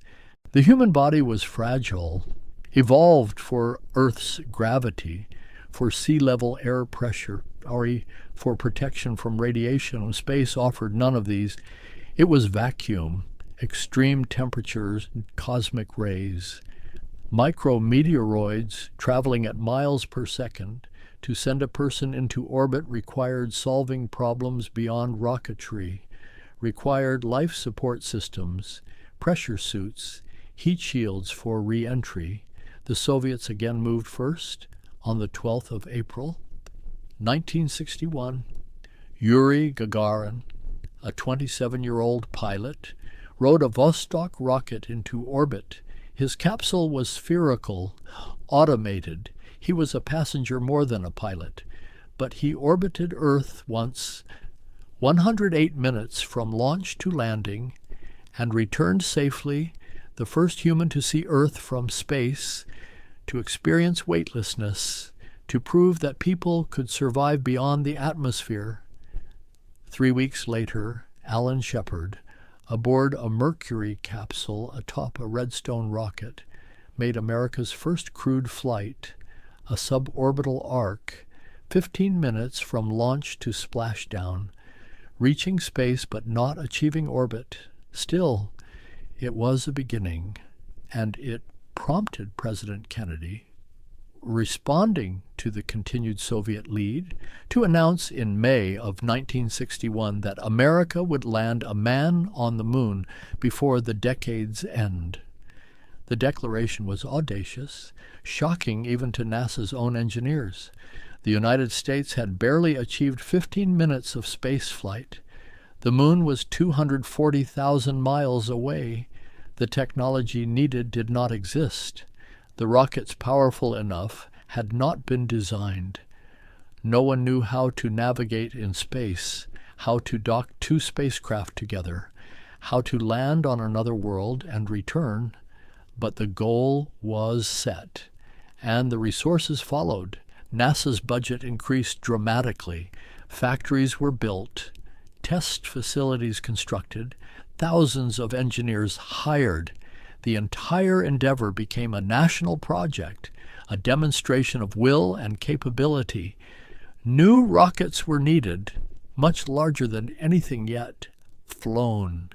The Saturn family, designed under von Braun's direction, the Saturn I, then the Saturn 1B, and finally the Saturn V, the largest, the most powerful, a rocket that stood 363 feet tall, that weighed over 6 million pounds when fueled, that produced 7.5 million pounds of thrust from its first stage alone. The Saturn V's first stage burned kerosene and liquid oxygen through 5 F-1 engines, the most powerful rocket engines ever flown. Each one a masterpiece of engineering, pumping 3 tons of propellant per second into combustion chambers where temperatures exceeded 5,000 degrees. The turbopumps alone generated more horsepower than a destroyer's engines. The second stage used 5 J2 engines burning liquid hydrogen and liquid oxygen. More efficient but less powerful, optimized for operation in the thin upper atmosphere and vacuum. And the third stage, a single J2, provided the final push, either into Earth orbit or, when reignited, the translunar injection burn that would send Apollo spacecraft towards the moon. Testing the Saturn V was itself a monumental task. Each component had to be proven, engines test-fired for their full duration, stages assembled and checked, the entire rocket stacked in the vehicle assembly building, a structure so large it had its own weather, clouds forming near the ceiling on humid days. The first uncrewed flight, Apollo 4, launched in November of 1967. Every system worked. The rocket performed flawlessly, and within 2 years, in July of 1969, Apollo 11 carried Neil Armstrong and Buzz Aldrin to the moon's surface while Michael Collins orbited above. The landing was achieved with a descent stage engine that could be throttled, adjusted in real time, guided by computer and by Armstrong's hand on the controls. The lunar module touched down with less than 30 seconds of fuel remaining, and when Armstrong stepped onto the surface, when his boot pressed into the gray dust, the dream that had begun with watching fire rise into darkness, with wondering what lay beyond the sky, became reality. 6 Apollo missions landed on the moon between 1969 and 1972. 12 people walked on its surface, conducted experiments, collected samples, drove rovers across the landscape, and each time the journey began with a Saturn V, with fire and thunder, with the sustained violence of controlled explosion lifting mass against gravity's pull, But the moon landings, though spectacular, were not sustainable. The Saturn V was expensive. Each launch cost hundreds of millions of dollars, and once the goal was achieved, once the race was won, public interest waned, funding decreased, the last 3 planned Apollo missions were canceled, and the final Saturn V sat unused, eventually displayed as a museum piece. The focus shifted toward space stations, toward reusable spacecraft, toward a model of spaceflight that could be sustained, that did not require building a new rocket for each mission. The space shuttle emerged from this vision, a spacecraft that launched like a rocket but landed like an airplane, that could carry crews and cargo to orbit and return, and yet, for all its complexity, the shuttle still relied on the same fundamental principle, on thrust and reaction, on burning fuel to produce hot gas, on directing that gas downward to create upward motion.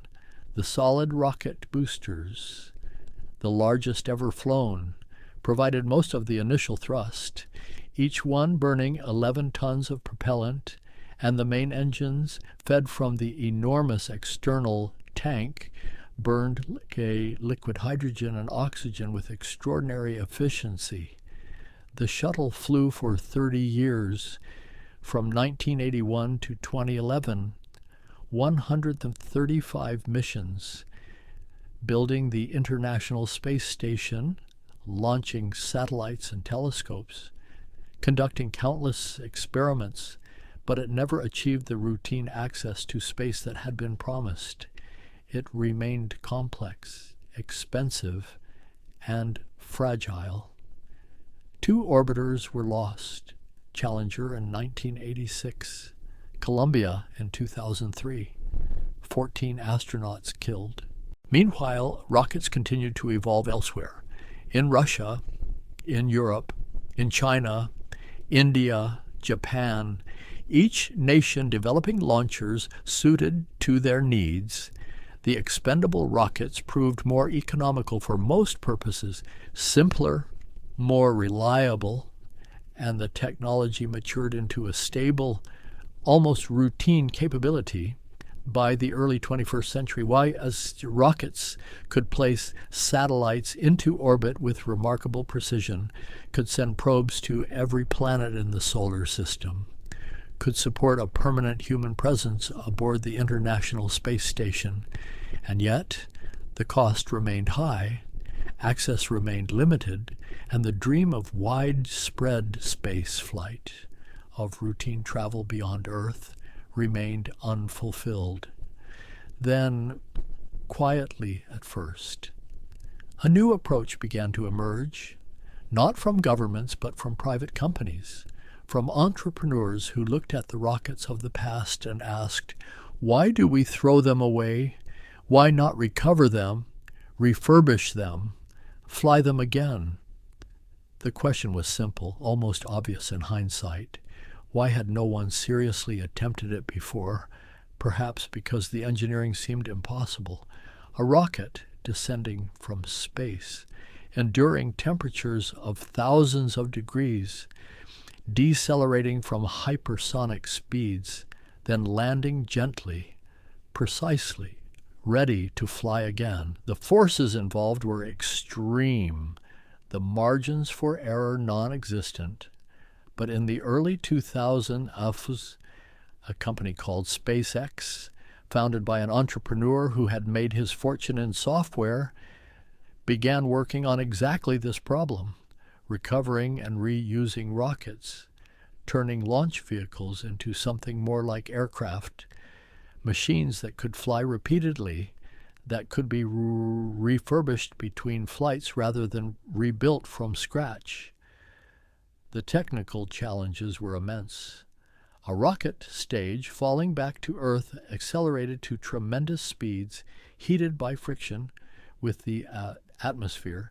To slow it down, to control its descent, required reigniting the engines, burning fuel in reverse, using thrust to brake, and then, in the final moments, landing vertically on extended legs, balancing on a column of fire. The first attempts failed. Rockets tumbled, crashed into the ocean, exploded on barges. But each failure taught something.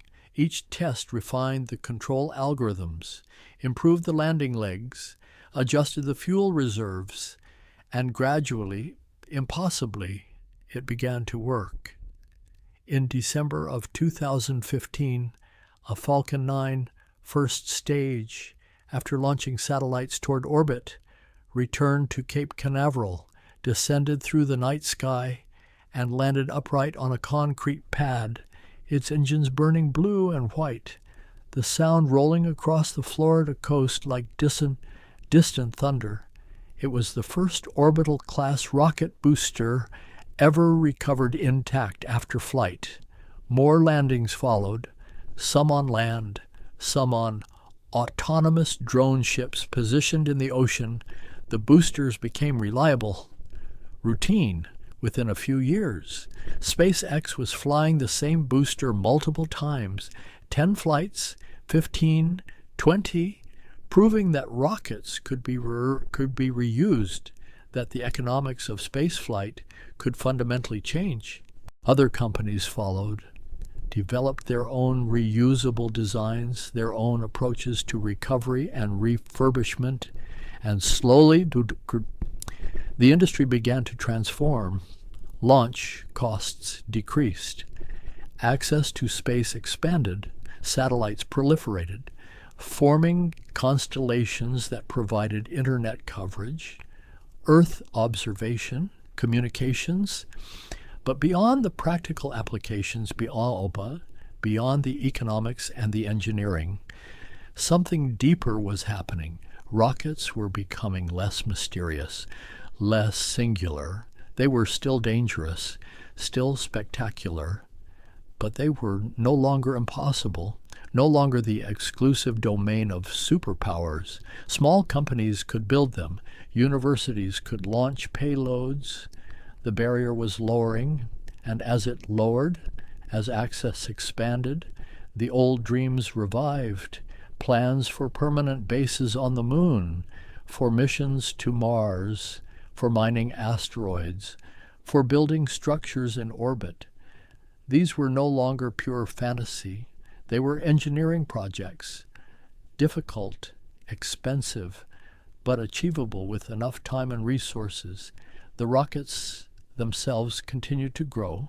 The Falcon Heavy, 3 Falcon 9 cores strapped together, producing over 5 million pounds of thrust, capable of lifting massive payloads to orbit or sending spacecraft toward the outer planets, and then even larger designs.